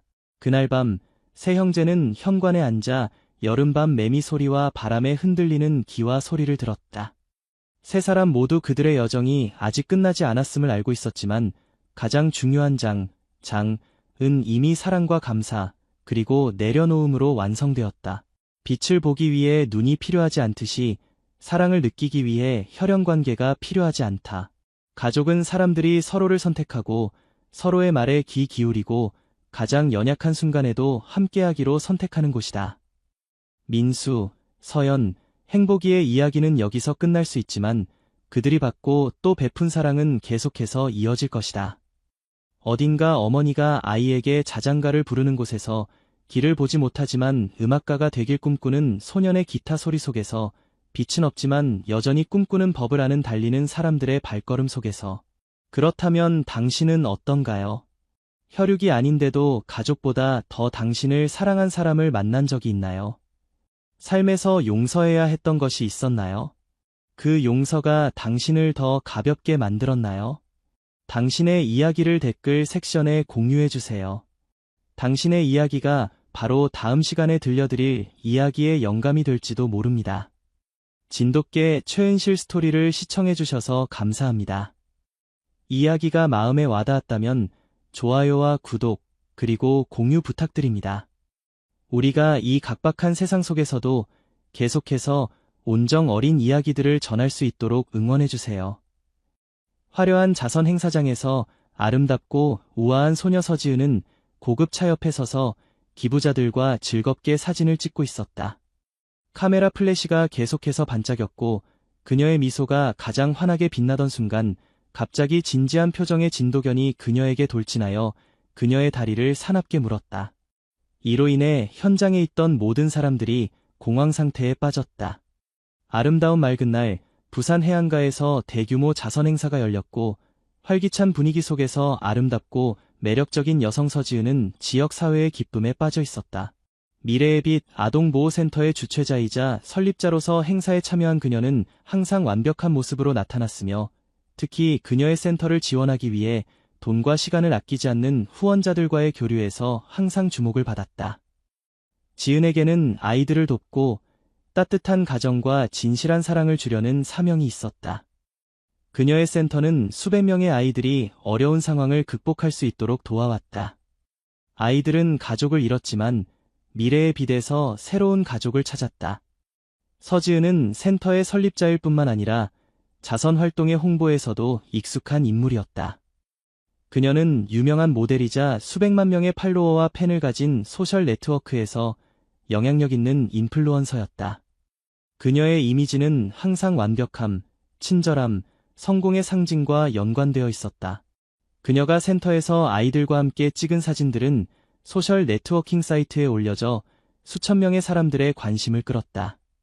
지은은 자신을 존경하는 사람들에게 이상적인 모범이었으며 1에서의 성공과 3에서의 미덕의 본보기라고 모두가 믿었다. 그날 오후 지은이 후원자들과 기념사진을 찍고 있을 때 갑자기 사건이 일어났다. 그녀가 고급 차 옆에 서 있을 때 경찰의 수색견이 갑자기 돌진하여 그녀의 다리를 물었다. 백구라는 이름의 이 진도견은 불법 거래 활동, 특히 마약 밀매에 관련된 의심이 있는 지역을 확인하도록 훈련받았다. 주변의 소음에 놀라고 두려워했지만 지은은 곧 침착함을 되찾고 일어나서 현장에서 응급처치를 요청했다. 주변 사람들이 그녀를 가까운 병원으로 급히 데려갔고 의사가 필요한 응급처치를 했다. 기다리는 동안 지은은 백구를 훈련시키는 30세의 형사경찰관 정태호를 만났다. 태호는 진지한 남자였지만 일에는 매우 열정적이었다. 그는 형사사건 수사에 경험이 있었고 불법 인신매매 조직에 대한 많은 대규모 캠페인에 참여해왔다. 지은을 보고 상황을 알게 되었을 때 그는 무언가 이상하다고 느꼈다. 그가 훈련하는 진도견 백구는 매우 프로페셔널한 임무견이었지만 지은과 접했을 때 이상한 반응을 보였다. 백구가 상처의 냄새를 맡은 후 개는 불안해졌고 짖는 등 비정상적인 증상을 계속 보였다. 이로 인해 태호는 더 의심을 품게 되었다. 지은은 이유는 모르지만 역시 불안을 느꼈다. 그녀는 모든 상황에서 주목받는 것에 익숙해져 있었지만 이번에는 무언가 이상하게 느껴졌다. 경험이 풍부한 태호는 개로부터의 이상한 징후를 무시할 수 없었고 이 사건을 더 주의 깊게 관찰하기로 했다. 그의 불안한 감정은 백구의 행동뿐만 아니라 무언가 거북함을 느끼는 소녀 지은의 태도에서도 왔다. 태호는 지은에 대해 미디어를 통해 많이 들었던 인물이었지만 직접 만났을 때 그녀가 지금까지 구축해온 이미지와 조금 모순되는 것을 알아챘다. 이 아름다운 소녀는 사람들 앞에서 항상 완벽해 보였지만 긴장을 거의 보이지 않고 항상 자신감이 있었으며 미소와 친절함으로 누구나 쉽게 매료시킬 수 있었다. 그러나 백구의 반응과 지은의 표정에서 명백한 불편함을 보고 태호는 그녀에 대해 의심을 품게 되었다. 이 소녀는 정말 겉으로 보이는 그대로의 사람일까? 아니면 그 완벽한 외모 아래 무언가가 숨겨져 있는 것일까? 지은은 쉽게 의심을 품는 사람이 아니었지만 그 순간 무언가 이상하다고 느꼈다. 게다가 아직도 백구와 태호가 자신을 뚫어지게 쳐다보는 것을 보고 불안이 커졌다. 그녀는 평정을 유지하려고 했지만 이 사건과 그녀가 잊으려고 했던 과거 사이에 어떤 연결점이 있다고 느끼지 않을 수 없었다. 표면적으로는 항상 이상적인 라이프 스타일을 가진 완벽한 여성의 이미지를 유지하고 있음에도 불구하고 이 감정이 그녀를 불안하게 만들었다. 그녀가 센터에서 돌보는 아이들도 그녀가 하는 자선 활동도 단순한 거대한 음모의 위장일까? 지역 사회 모두가 지은을 완벽하고 이상적인 모델, 명성과 재산에 감사의 마음을 전혀 갖지 않고 항상 자선 활동을 조직하고 아이들을 돕는 사람으로 보고 있었다. 그녀는 미인 대회에서 상을 받았고 사회에서 현대 여성의 성공의 상징이 되었다. 하지만 그 노력들이 보이는 것만큼 순수하지 않다는 것을 가장 잘 아는 것은 아마도 그녀뿐일 것이다. 그리고 그 순간 지은은 언젠가 자신이 계속 숨겨온 과거가 표면화될 수도 있다는 것을 깨달았다. 그렇게 빨리 그날이 올 줄은 생각하지 못했다. 고조되는 긴장감 속에서 지은은 이제 자신의 비밀을 지킬 수 있을지 태호와 백구를 바라보았다. 병원에서의 일 이후 백구의 이상한 반응이나 지은의 불안한 감정을 여전히 설명할 수 없는 태호는 이대로 내버려둘 수 없다고 결심했다. 태호는 이 분야에서 오랜 경험을 쌓았으며 무언가 올바르지 않을 때는 진실이 얼마나 고통스러운 것이든 끝까지 가야 한다는 것을 이해하고 있었다. 그는 조용히 지은과 그녀의 활동, 특히 자선단체와 그녀가 참여하는 캠페인 뒤에 있는 사람들, 그리고 그녀가 유지하고 있는 관계를 추적하기 시작했다. 완벽한 용모와 유명한 자선 활동을 가진 이 아름다운 소녀는 의심의 여지가 없었다. 하지만 태호는 무언가 이상하다고 느꼈다. 태호는 모든 자선 활동이 보이는 것만큼 깨끗하고 투명한 것은 아니라는 것을 알고 있었다. 지은이 설립한 아동보호센터 미래의 빛에 대한 정보를 조사하기 시작했다. 처음에는 이 센터에 관한 정보가 완전히 적법하고 좋은 것처럼 보였다. 하지만 더 자세히 조사해보니 태호는 지은이 아동 양육에 협력하고 있는 파트너인 국제기관에 대한 명확한 정보를 제공하지 않고 있다는 것을 알게 되었다. 그녀가 기부자들과 공유한 계약서, 문서, 보고서에는 중요한 세부사항, 특히 아이들이 센터를 떠난 후의 목적지에 관한 정보가 빠져 있었다. 태호는 지은의 아동 양육에 관한 서류와 계약서에 이상한 징후가 있다는 것을 알아챘다. 이 정보는 많은 경우 적법한 자선단체의 기준과 일치하지 않았다. 특히 지은이 국제기관과 맺은 계약 중에는 아동의 입양에 관한 조건이 모호한 것도 있었고, 아이들이 어디서, 누구에 의해, 어떤 조건으로 돌봄을 받는지가 불명확한 것도 있었다. 이러한 조건은 모호한 경우가 많았고, 아동의 권리와 보호에 대한 필요한 세부사항이 누락되어 있어 조직의 투명성 부족의 명백한 징후였다. 태호는 이 이상함을 무시할 수 없었다. 특히 그녀의 국제적인 파트너가 어떻게 당국을 통하지 않고 다른 조직과 직접 연락을 취할 수 있었는지에 대해 지은은 만족스럽게 대답할 수 없는 경우가 있었다. 이로 인해 태호는 더욱 의혹을 품게 되었다. 태호는 지은이 소속된 국제기관의 정보나 흔적을 찾아 비밀 수사를 시작했다. 그는 이러한 조직 중 일부가 한국에 거점을 두지 않거나 거점을 두고 있더라도 명확한 운영 실적이 없다는 것을 발견했다. 게다가 지은이 파트너에 대한 상세 정보를 밝히려 하지 않았다는 것이 태호를 더욱 불안하게 만들었다. 이는 모든 활동에서 투명성을 유지하고 합법적인 조직과 공개적으로 협력하기를 원하는 다른 자선 활동과는 대조적이었다.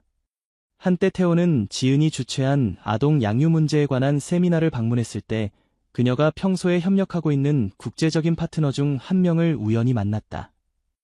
이 사람은 세련된 분위기의 사람으로 매우 친절하게 이야기해 주었다. 그러나 태호가 지은의 자선 활동에 대해 물으려고 하자 얼버무리며 명확한 답을 주지 못했다. 이 사람의 설명은 모호하고 근거 없는 이유뿐이었다. 태호는 지은 주변의 모든 것이 완벽한 외관을 가지고 있지만 투명성과 명확성이 부족하다는 것을 깨닫기 시작했다. 태호는 더 이상 수사에서 벗어날 수 없다고 판단했다. 그는 미래의 빛에서 일하는 몇 명을 만나 센터에서 많은 아이들이 목적지에 대한 명확한 정보 없이 급하게 입양되고 있다는 것을 알게 되었다. 지은의 직원 중에는 센터에서의 양육을 마친 아이들이 어디로 보내지는지 모르는 사람도 있었다. 더 물어보자 태호는 납득이 가지 않는 대답을 한 직원들도 있었고 이 건에 대해 많은 말을 하려 하지 않아 지은의 관여에 대한 의혹이 더 커졌다. 태호는 아동의 인계에 관한 서류와 계약서 조사를 계속하던 중 더 많은 숨겨진 정보를 발견했다. 계약에는 아이들의 목적지 주소나 입양 후 아이들을 돌볼 조직이 명시되어 있지 않았다. 이러한 문서에는 위조나 삭제의 흔적이 있었고 태호는 더욱 의심을 품게 되었다. 그는 모든 정보가 투명하고 명확해야 하는 자선단체에서 모호함을 받아들일 수 없었다. 이로 인해 그는 지은이 단순히 일반적인 자선센터를 운영하는 것이 아니라 숨기려고 하는 더 큰 범죄 활동에 참여하고 있는 것은 아닌지 의심하기 시작했다. 태호는 나날이 수사를 계속하면서 이 사건을 놓쳐서는 안 된다는 생각이 커져갔다. 그는 지은을 완벽한 외모를 가지고 항상 선한 인물의 이미지를 만들어내는 사람으로 보았다. 하지만 그녀는 마음 깊은 곳에서 자신의 본질을 잃고 빠져나올 수 없는 범죄 활동에 끌려 들어간 것인지도 모른다. 그리고 이번에 백구의 도움으로 발견한 단서를 통해 태호는 이 진실을 묻히지 않겠다고 결심했다. 특히 아동 양육에 관한 서류와 계약서에는 이상한 징후가 많이 보였다. 며칠 동안 지은과 미래의 빛센터를 추적한 후 태호는 자신의 의혹이 모두 근거 없는 것이 아니라는 것을 깨닫기 시작했다. 지역 주민이나 센터의 전 직원들로부터 정보를 계속 수집하고 구체적인 증거를 찾으려고 했다. 태호는 수사를 깊게 할수록 지은이 숨기려고 했던 수많은 이상한 사실들을 발견했다. 태호가 의심하고 있던 것 중 하나는 지은이 의심스러운 기록을 가진 여러 국제기관과 관련되어 있다는 것이었다. 이러한 단체들은 자선단체처럼 보였지만 태호는 그중 많은 곳이 한국의 특정 주소를 가지고 있지 않거나 명확한 운영 기록이 부족하다는 것을 알아챘다. 그래서 태호는 지은이 협력하고 있는 조직의 적법성을 의심하게 되었다. 수사 중에 발견한 문서 중에는 지은이 당국의 감독 없이 이러한 조직과 계약을 맺었다는 것이 드러났다. 이러한 계약에는 아동의 인계처에 관한 정보가 빠져 있을 뿐만 아니라 아동 복지기관의 승인도 따르지 않았다. 태호를 더욱 불안하게 만든 것은 갑자기 센터에서 많은 아이들이 실종된 것이었다. 아이들은 이전에는 양자로 입양되었다고 했지만 이유도 알려지지 않고 갑자기 사라졌다. 지은도 센터 직원들도 아이들의 행방에 대해 자세한 정보를 제공할 수 없었다. 태호는 아이들이 정말로 합법적으로 입양되었는지 아니면 더 큰 음모를 은폐하기 위한 단순한 계략인지 의문을 품기 시작했다.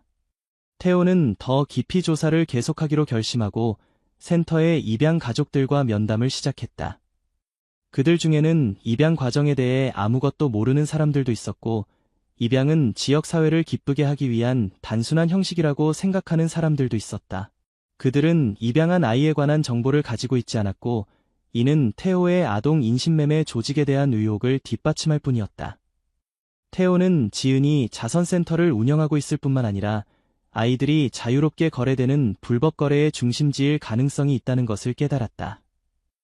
태호는 과거에 지은에게 입양된 아이들을 찾아 이상한 점을 발견했다. 그중 한 명인 란이라는 소녀는 입양 후 갑자기 실종되었다. 센터의 돌보미들은 이 실종을 설명할 수 없었고 란의 양가족에 관한 정보도 모두 모호했다. 태호는 조사하려고 했지만 란이 어디에 있는지에 대한 단서를 얻을 수 없었다.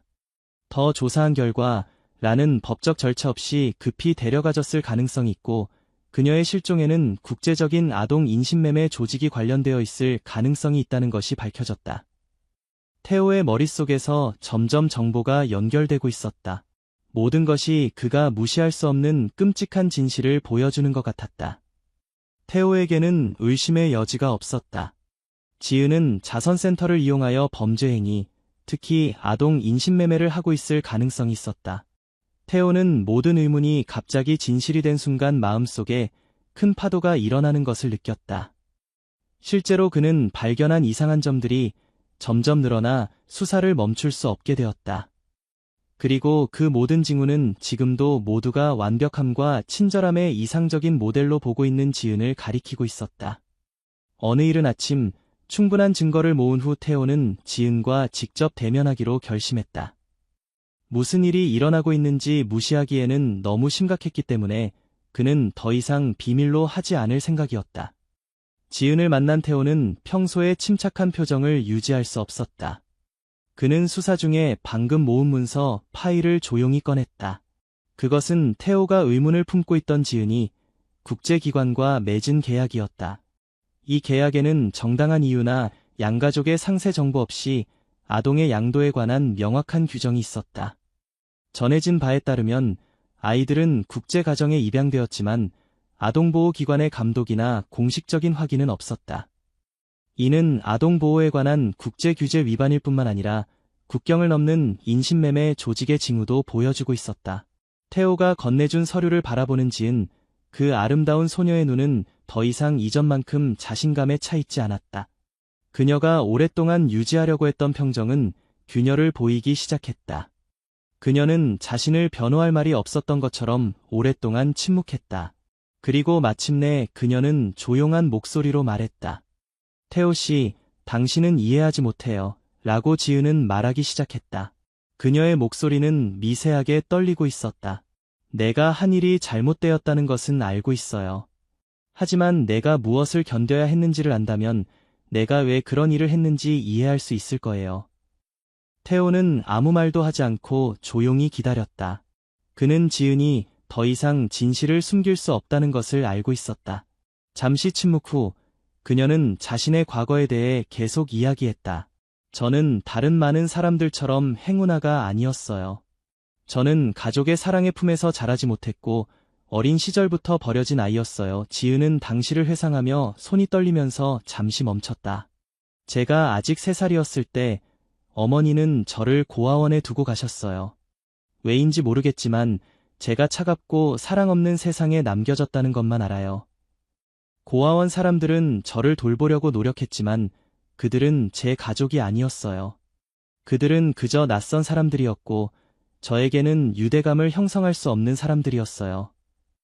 지은은 가볍게 입술을 깨물고 마음속에 어두운 이미지를 지우려는 듯 눈으로 손을 내려다보았다. 어느 날 가족이 저를 입양하러 왔어요. 그들은 저를 아이로서 데려가서 새로운 삶을 주겠다고 했어요. 하지만 그것은 단순한 거짓말이었어요. 그들은 제 진짜 가족이 아니라 단지 가짜 가족이었습니다. 그들은 저를 낯선 집으로 데려가서 거기서 저는 구속되어 결코 외출을 허락받지 못했어요. 그들은 저를 물건처럼 다루었고 저는 범죄 조직에서 돈을 벌기 위한 단순한 도구였어요. 테오는 조용히 앉아서 지은의 이야기를 들었다. 그녀가 어린 시절에 경험한 공포를 그는 상상할 수 없었다. 지은이 말한 모든 이야기, 그녀의 과거의 세부 사항이 그의 마음을 점점 무겁게 했다. 지은은 계속했다. 그 사람들은 저를 아이처럼 대하지 않았어요. 그들은 제가 잘 이해할 수 없었던 범죄 행위에 저를 이용했어요. 하지만 제가 성인이 되었을 때 저는 그들이 저를 인신매매 네트워크의 일부로 이용하고 있다는 것을 깨달았어요. 저는 이곳저곳으로 끌려다니며 항상 엄격하게 감시되었고 자신의 인생에 대해 결정할 권리는 결코 없었어요. 저는 누구와도 대화할 수 없었고 그 집에서 나가는 것도 허락되지 않았어요. 제 주변의 사람들은 음모의 공범자에 불과했습니다. 자란 지은은 어두운 기억을 지우고 싶은 듯 한숨을 내쉬었지만 그것이 사라질 수 없다는 것을 알고 있었다. 마침내 저는 도망칠 방법을 찾았어요. 그들에게서 도망쳤지만 그것은 제가 포기했기 때문이 아니었어요. 자유가 되고 싶었고 다른 삶을 살고 싶었던 거예요. 하지만 모든 것을 경험한 후에도 더 이상 누구도 믿을 수 없었어요. 제 인생을 처음부터 다시 세워야 한다고 생각했어요. 그리고 그것이 제가 자선 활동을 시작한 이유이고 미래의 빛을 창조한 이유예요.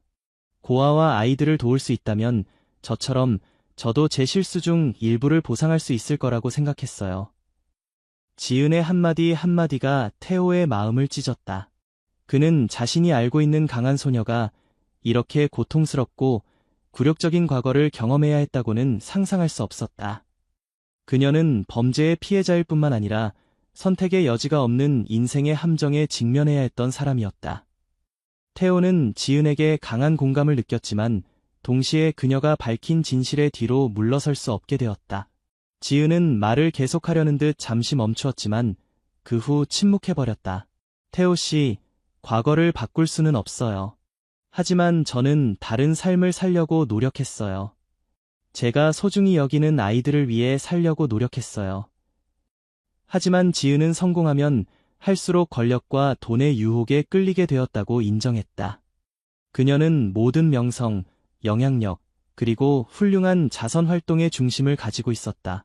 하지만 점차 탐욕이 그녀를 지배하기 시작했다. 아이들은 단순한 돌봄의 대상이 아니라 점차 그녀에게 이익을 가져다주는 도구가 되어갔다. 국제기관과의 연결이 돈벌이의 지름길이라는 것을 깨닫기 시작한 지은은 아동 인신매매 네트워크에 휘말리게 되었다. 그녀에게는 양심이 있었고 자신이 잘못된 일을 하고 있다는 것을 알고 있었지만 권력과 영향력을 손에 넣었을 때 탐욕의 유혹을 이기지 못하고 이익을 위해 자선센터를 이용하고 아동 인신매매 조직에 참여하기로 결정했다고 인정했다. 지은의 고백은 태호에게 큰 충격이었다. 그는 방금 들은 것을 믿을 수 없었다. 한때 그가 신뢰하고 배려심 많은 이상적인 모델이라고 생각했던 소녀가 이제는 자신의 이익을 위해 무고한 아이들을 이용하는 범죄자가 되었다. 태호는 자신을 둘러싼 세계가 무너지고 모든 것이 빠져나올 수 없는 함정처럼 느껴지기 시작했다. 그가 수집한 조사 노력과 증거는 모두 이 진실을 가리키고 있었다. 지은은 더 이상 그가 생각했던 여성이 아니었다. 이제 태호는 지은의 진실에 직면할 뿐만 아니라 사회 전체에 큰 충격을 줄 것임에도 불구하고 그녀의 범죄를 계속 허용해야 할지 아니면 모든 것을 폭로해야 할지를 결정해야 했다. 작은 생명인 아이들이 지은의 탐욕과 비도덕성 때문에 너무 큰 대가를 치렀다는 것을 이해하자 그의 마음에는 무력감이 밀려왔다. 지은이 죄를 자백한 이래로 그녀와 태호 사이의 모든 것이 변했다. 더 이상 막연한 의혹이나 경찰관과 용의자 사이의 거리가 아니라 이제 그들은 끔찍한 현실에 함께 직면하는 팀원이었다. 지은은 자신이 되돌릴 수 없는 실수를 저질렀다는 것을 알면서도 아직 양심이 남아있었기 때문에 정의를 찾기 위해 태호에게 협력하기로 결심했다. 자신의 잘못을 보상할 방법은 단 하나, 포로가 된 무고한 아이들을 구하는 것이었다. 그녀 자신이 아이들을 구하기 위한 네트워크를 만들어낸 것이다. 지은, 태호, 그리고 진도겸 백구는 구출 계획을 시작했다. 그들은 인신매매업자들과 맞서는 것이 쉽지 않을 것이라는 것을 알고 있었다. 이 사람들은 권력이 있고 사회에 강력한 연결을 가지고 있으며 항상 범죄 행위를 숨길 방법을 가지고 있었다. 하지만 지은은 어린 시절의 자신처럼 아이들의 시간과 미래가 빼앗기고 비참한 환경에서 고통받고 있는 아이들이 있다는 것을 알고 침묵할 수 없었다.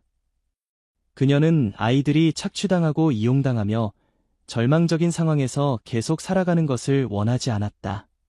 그들은 함께 아이들이 무서운 환경에 감금되어 있는 비밀 창고를 발견했다. 지은은 한때 이 장소를 잘 알고 있었지만 이제는 부정하려고 했던 과거와 마주해야 했다. 여기는 아이들이 밀실에 갇혀 있고 증명도 배려도 없이 인신매매업자들의 잔혹한 행위만이 계속되는 곳이었다. 속아서 끌려온 아이들은 어디서 누구에게 팔릴지도 모르는 상태였다. 가족을 다시는 만나지 못한 아이들도 있었다. 한때 지은은 벽 밖에 서서 아이들의 고통을 보았지만 이제는 완전히 다른 역할로 벽 안쪽에 서 있었다. 그녀는 올바른 일을 하는 사람으로 실수로 인신매매업자의 손에 맡겨진 아이들을 구하려 하고 있었다. 이번 임무의 동료는 태호와 백구뿐이었다. 태호는 경찰관일 뿐만 아니라 범죄에 대해서도 확실히 이해하고 있는 인물이었다. 그리고 백구의 도움이 있다면 그들은 인신매매업자가 숨기려는 모든 음모를 폭로할 수 있었다. 계획은 매우 신중하게 작성되었다. 태호는 경찰에 연락해 구조를 조율하는 한편 지은과 백구는 자신들의 존재를 드러내지 않고 창고에 접근하는 방법을 찾았다. 이 지역의 출입구와 숨겨진 통로를 잘 아는 지은이 선도해 주었다. 뛰어난 탐지 능력을 가진 백구는 잡혀있는 아이들을 발견하고 태호와 지은이 있는 장소로 인도했다. 실수를 하면 팀 전체가 발견될 가능성이 있었기 때문에 신속하고 정확하게 행동해야 했다. 인신매매업자들은 언제든지 아이들을 다른 장소로 이동시킬 수 있었다. 그날 밤이 내려오자 지은과 태호는 모든 것을 조심스럽게 준비했다. 민감한 후각을 가진 백구는 인간이 볼 수 없는 흔적을 찾는 중요한 도구였다. 지은은 긴장하면서도 결심을 품고 있었다. 이것은 그녀가 저지른 실수를 보상할 유일한 기회였고 그녀는 그것을 놓칠 수 없었다. 그들은 아이들을 구해야 했다. 그것만이 그녀가 영원히 죄책감에 쌓이지 않고 자신과 함께 살 수 있는 유일한 방법이었기 때문이다. 창고 지역에 가까워질수록 아이들의 흔적이 보이기 시작했다. 백구가 선두에 서서 움직였고 흔적이 남은 오래된 벽 앞에서 멈췄다. 태호는 즉시 지은에게 그를 따르라고 신호를 보냈다. 그들 주변의 모든 것이 긴장감으로 가득 차 있는 것 같았다. 작은 소리 하나가 감시원의 의심을 사 계획이 무산될 가능성이 있었다. 하지만 지은의 결심은 흔들리지 않았다. 그녀는 더 이상 기다릴 수 없었고 또 아이가 살 권리, 사랑받을 권리를 잃는 것을 볼 수 없었다. 그때 백구는 땅에 아직 녹이 마르지 않은 녹슨문 앞에서 멈췄다. 태호는 다가가 지은과 함께 안에 있는 아이들의 숨소리를 들었다. 더 자세히 말하지 않고 태호가 살짝 문을 두드리자 몇 초 후에 문이 열렸다. 어두운 방에서 아이들은 구석에 몸을 웅크리고 무서운 눈으로 이쪽을 바라보고 있었다. 지은은 어린아이를 팔에 안고 무릎을 꿇고 그 눈에서 조용히 눈물을 흘렸다. 태호는 그녀를 보고 고개를 끄덕였고 아이들을 구하는 것이 지금 그의 인생에서 가장 중요한 일이라는 것을 알고 있었다. 그들은 아이들을 구했지만 지은은 이 일이 끝나지 않았다는 것을 이해했다. 진실을 밝히고 아이들이 안전하고 보호된 환경에서 살 수 있도록 입양할 필요가 있었다. 인신매매업자들은 대가를 치르게 될 것이고 지은은 다시는 누구도 아이를 이용할 수 없도록 최선을 다할 것이다. 그녀는 모든 위험이 기다리고 있음에도 불구하고 옳은 일을 하기로 결심했다. 지은, 태호, 그리고 아동 인신매매 조직과의 충돌은 피할 수 없는 단계에 이르렀다. 지은은 태호와 백구에 협력하여 자신이 저지른 끔찍한 실수를 보상하기 위해 옳은 일을 하기로 결심했지만 이미 늦었다는 것도 알고 있었다. 그녀가 관여한 문제, 즉 그녀가 알게 모르게 인신매매업자의 손에 넘긴 아이들의 문제는 하룻밤 사이에 해결될 수 있는 것이 아니었다. 죄책감이 지은의 영혼을 갉아먹었지만 그녀의 결심은 그 어느 때보다 강했다. 그녀는 멈추지 않고 모든 것을 끝내려 했다. 왜냐하면 이것이 아이들을 악마로부터 구할 유일한 기회였기 때문이다. 이것은 그녀에게 자신의 실수를 보상할 기회이기도 했다. 지은과 태호는 몇 주 동안 준비를 마쳤지만 강력한 권력과 지원을 가진 아동 인신매매업자들은 쉽게 잡히지 않았다. 그들은 지은과 태호가 가지고 있던 증거가 가져올 위협을 깨닫고 즉시 격렬하게 항의했다. 이 거래 네트워크의 배후에 있는 유력자들은 정부와 당국 모두를 통제할 수 있는 것처럼 보였다. 모든 증거를 숨기고 비밀로 하며 부당한 이익을 지키기 위해 모든 종류의 속임수를 사용하기 시작했다. 서류의 위조나 지은과 태호가 모은 증거의 은폐, 더 나아가 관계자들에 대한 협박도 이루어져 상황은 매우 위험해졌다. 지은은 옳은 일을 하려고 결심했음에도 불구하고 두려움을 느끼지 않을 수 없었다. 모든 단계, 모든 행동이 예기치 않은 결과를 초래할 수 있었다. 그녀는 즉시 행동을 취하지 않으면 모든 진실이 묻히고 아이들은 죽음과 절망의 상황에서 계속 살게 될 것임을 이해했다. 지은의 마음에 긴장감이 밀려왔지만 물러설 수는 없었다. 그녀는 너무 오랫동안 공포 속에서 살아왔다. 이제야말로 그녀가 자신과 마주하고 과거의 잘못과 마주하며 한때 버린 아이들을 위해 일어설 때였다. 테오도 마찬가지로 불안을 안고 있었지만 이것이 결정적인 순간임을 이해하고 있었다. 그들은 지은의 말에 모두 귀를 기울이고 범죄 행위에 충분한 증거를 수집했으며 이제야말로 진실을 밝힐 때였다.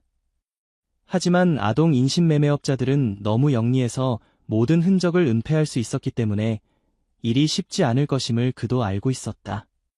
테오는 이 네트워크를 파괴하기 위해 모든 관계와 자원을 이용하여 신속하고 효과적으로 행동하기로 결심했다.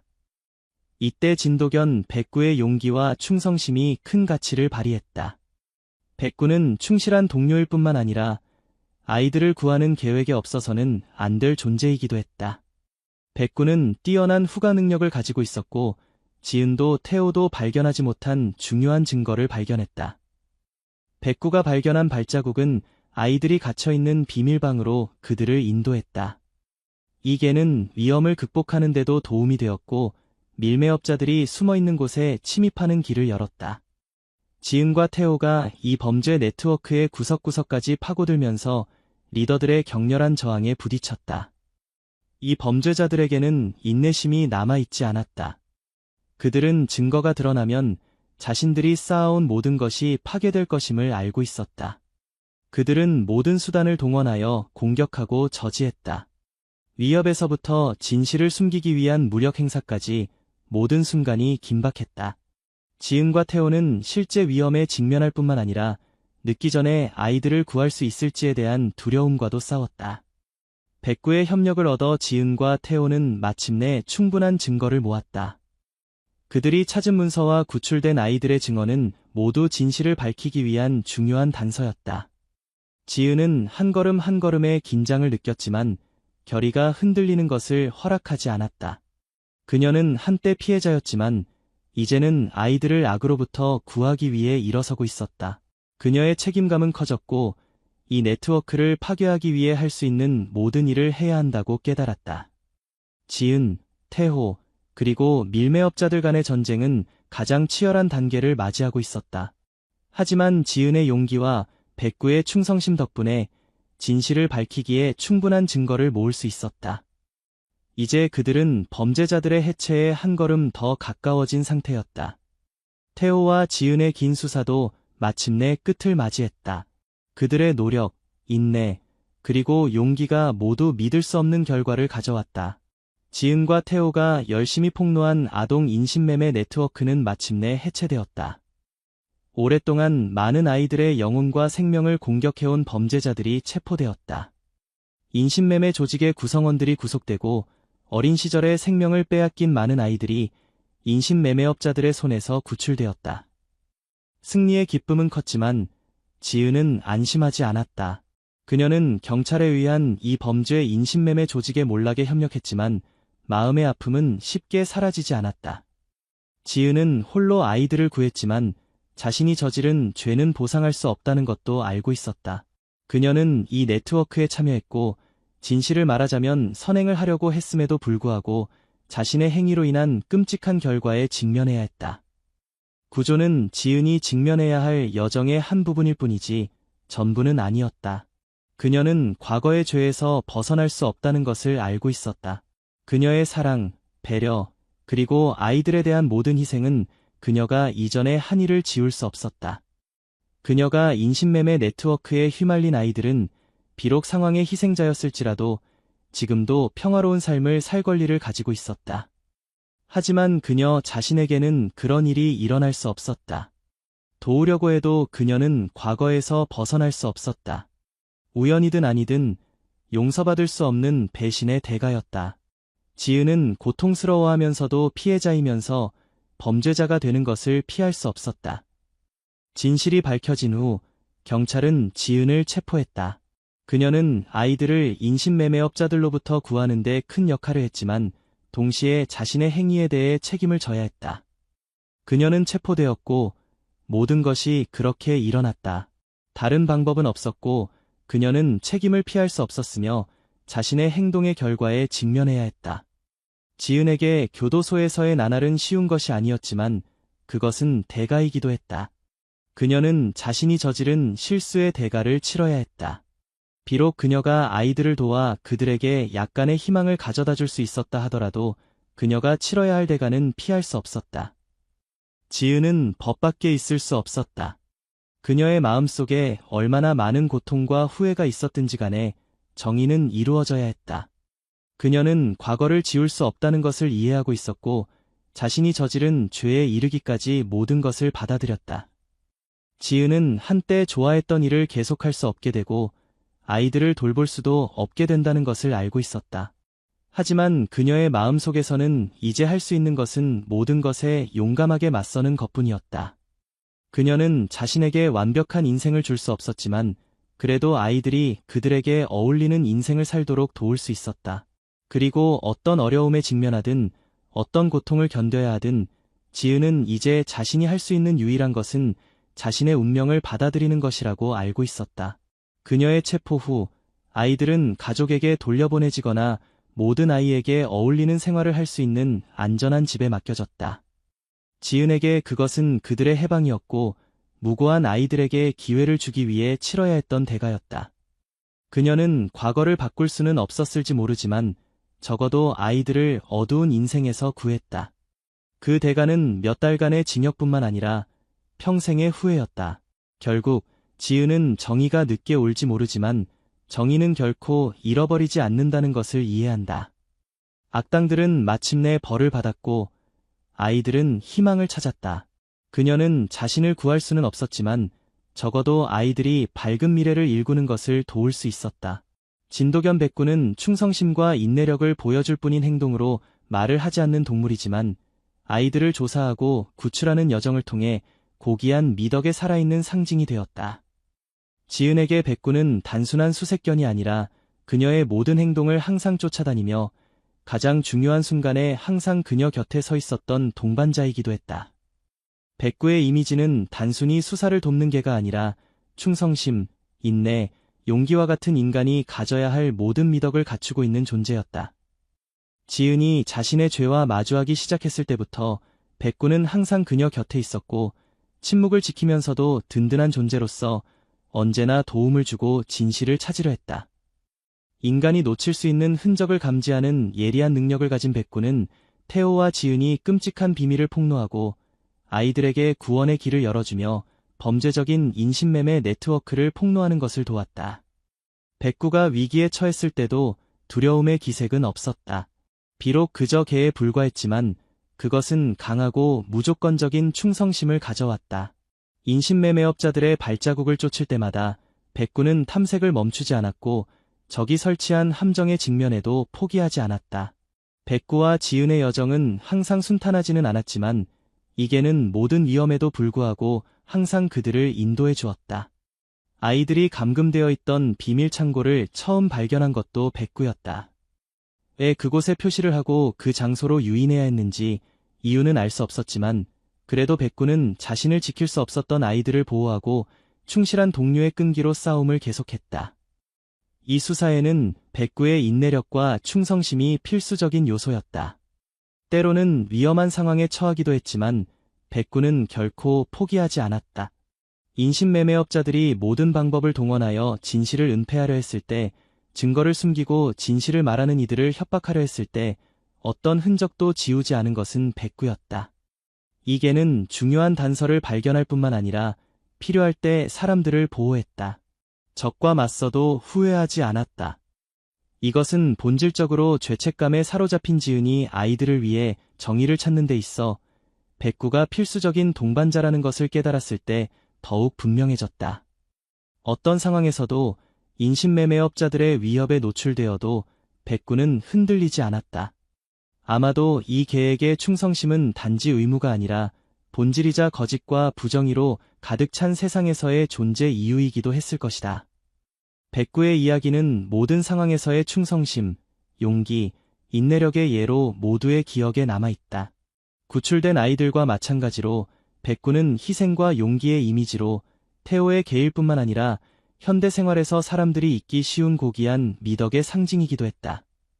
불신이 만연한 사회에서 백구의 충성심과 인내의 교훈은 비록 가장 어려운 시기일지라도 옳은 일, 정의를 위해 그리고 우리를 가장 필요로 하는 사람들을 위해 싸움을 계속해야 한다는 것을 모두에게 상기시켜 주었다.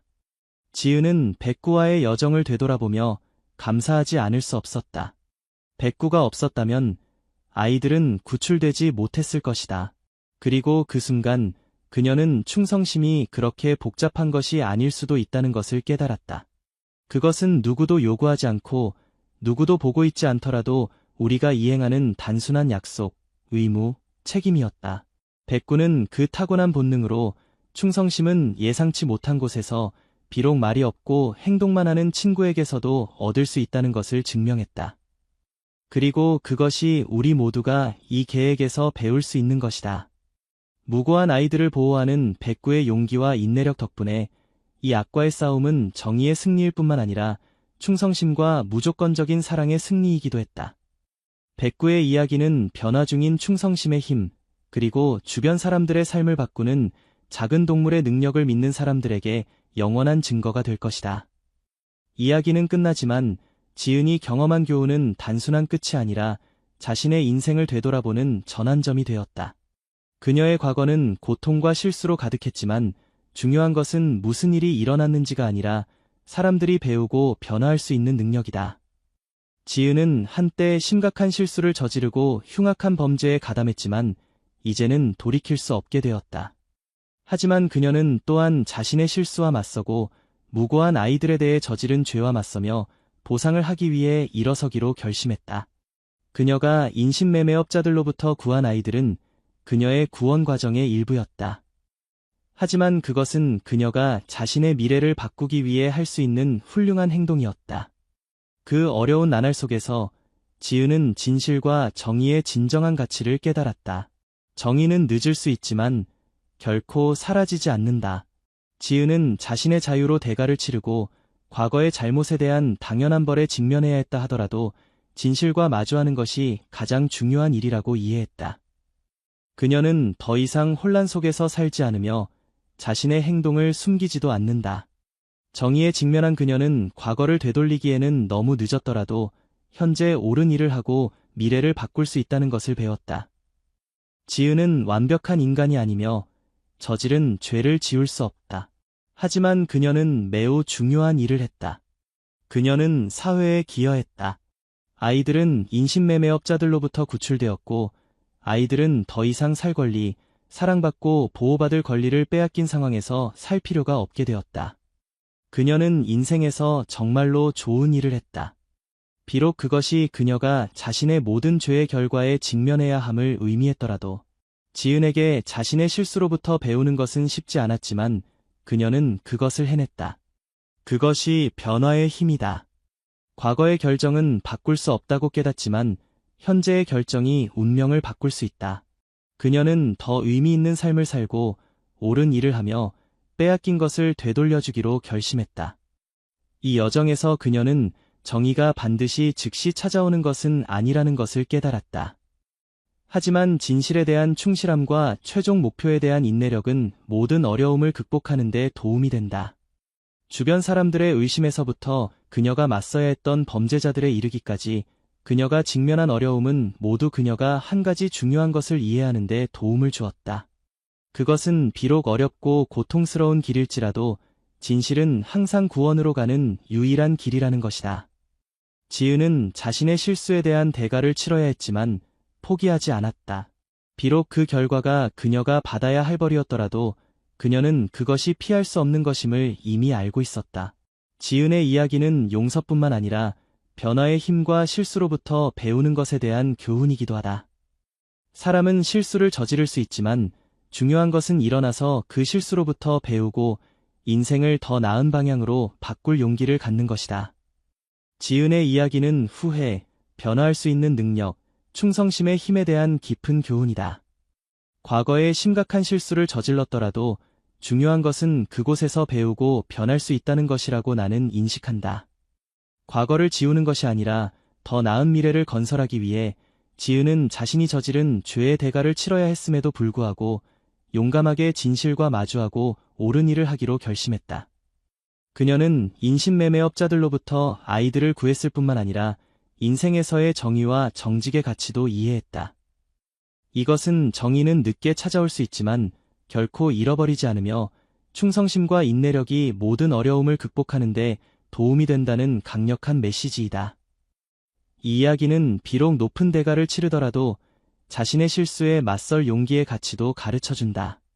그것은 변화와 선에 대한 믿음을 결코 포기하지 말라고 우리를 격려한다.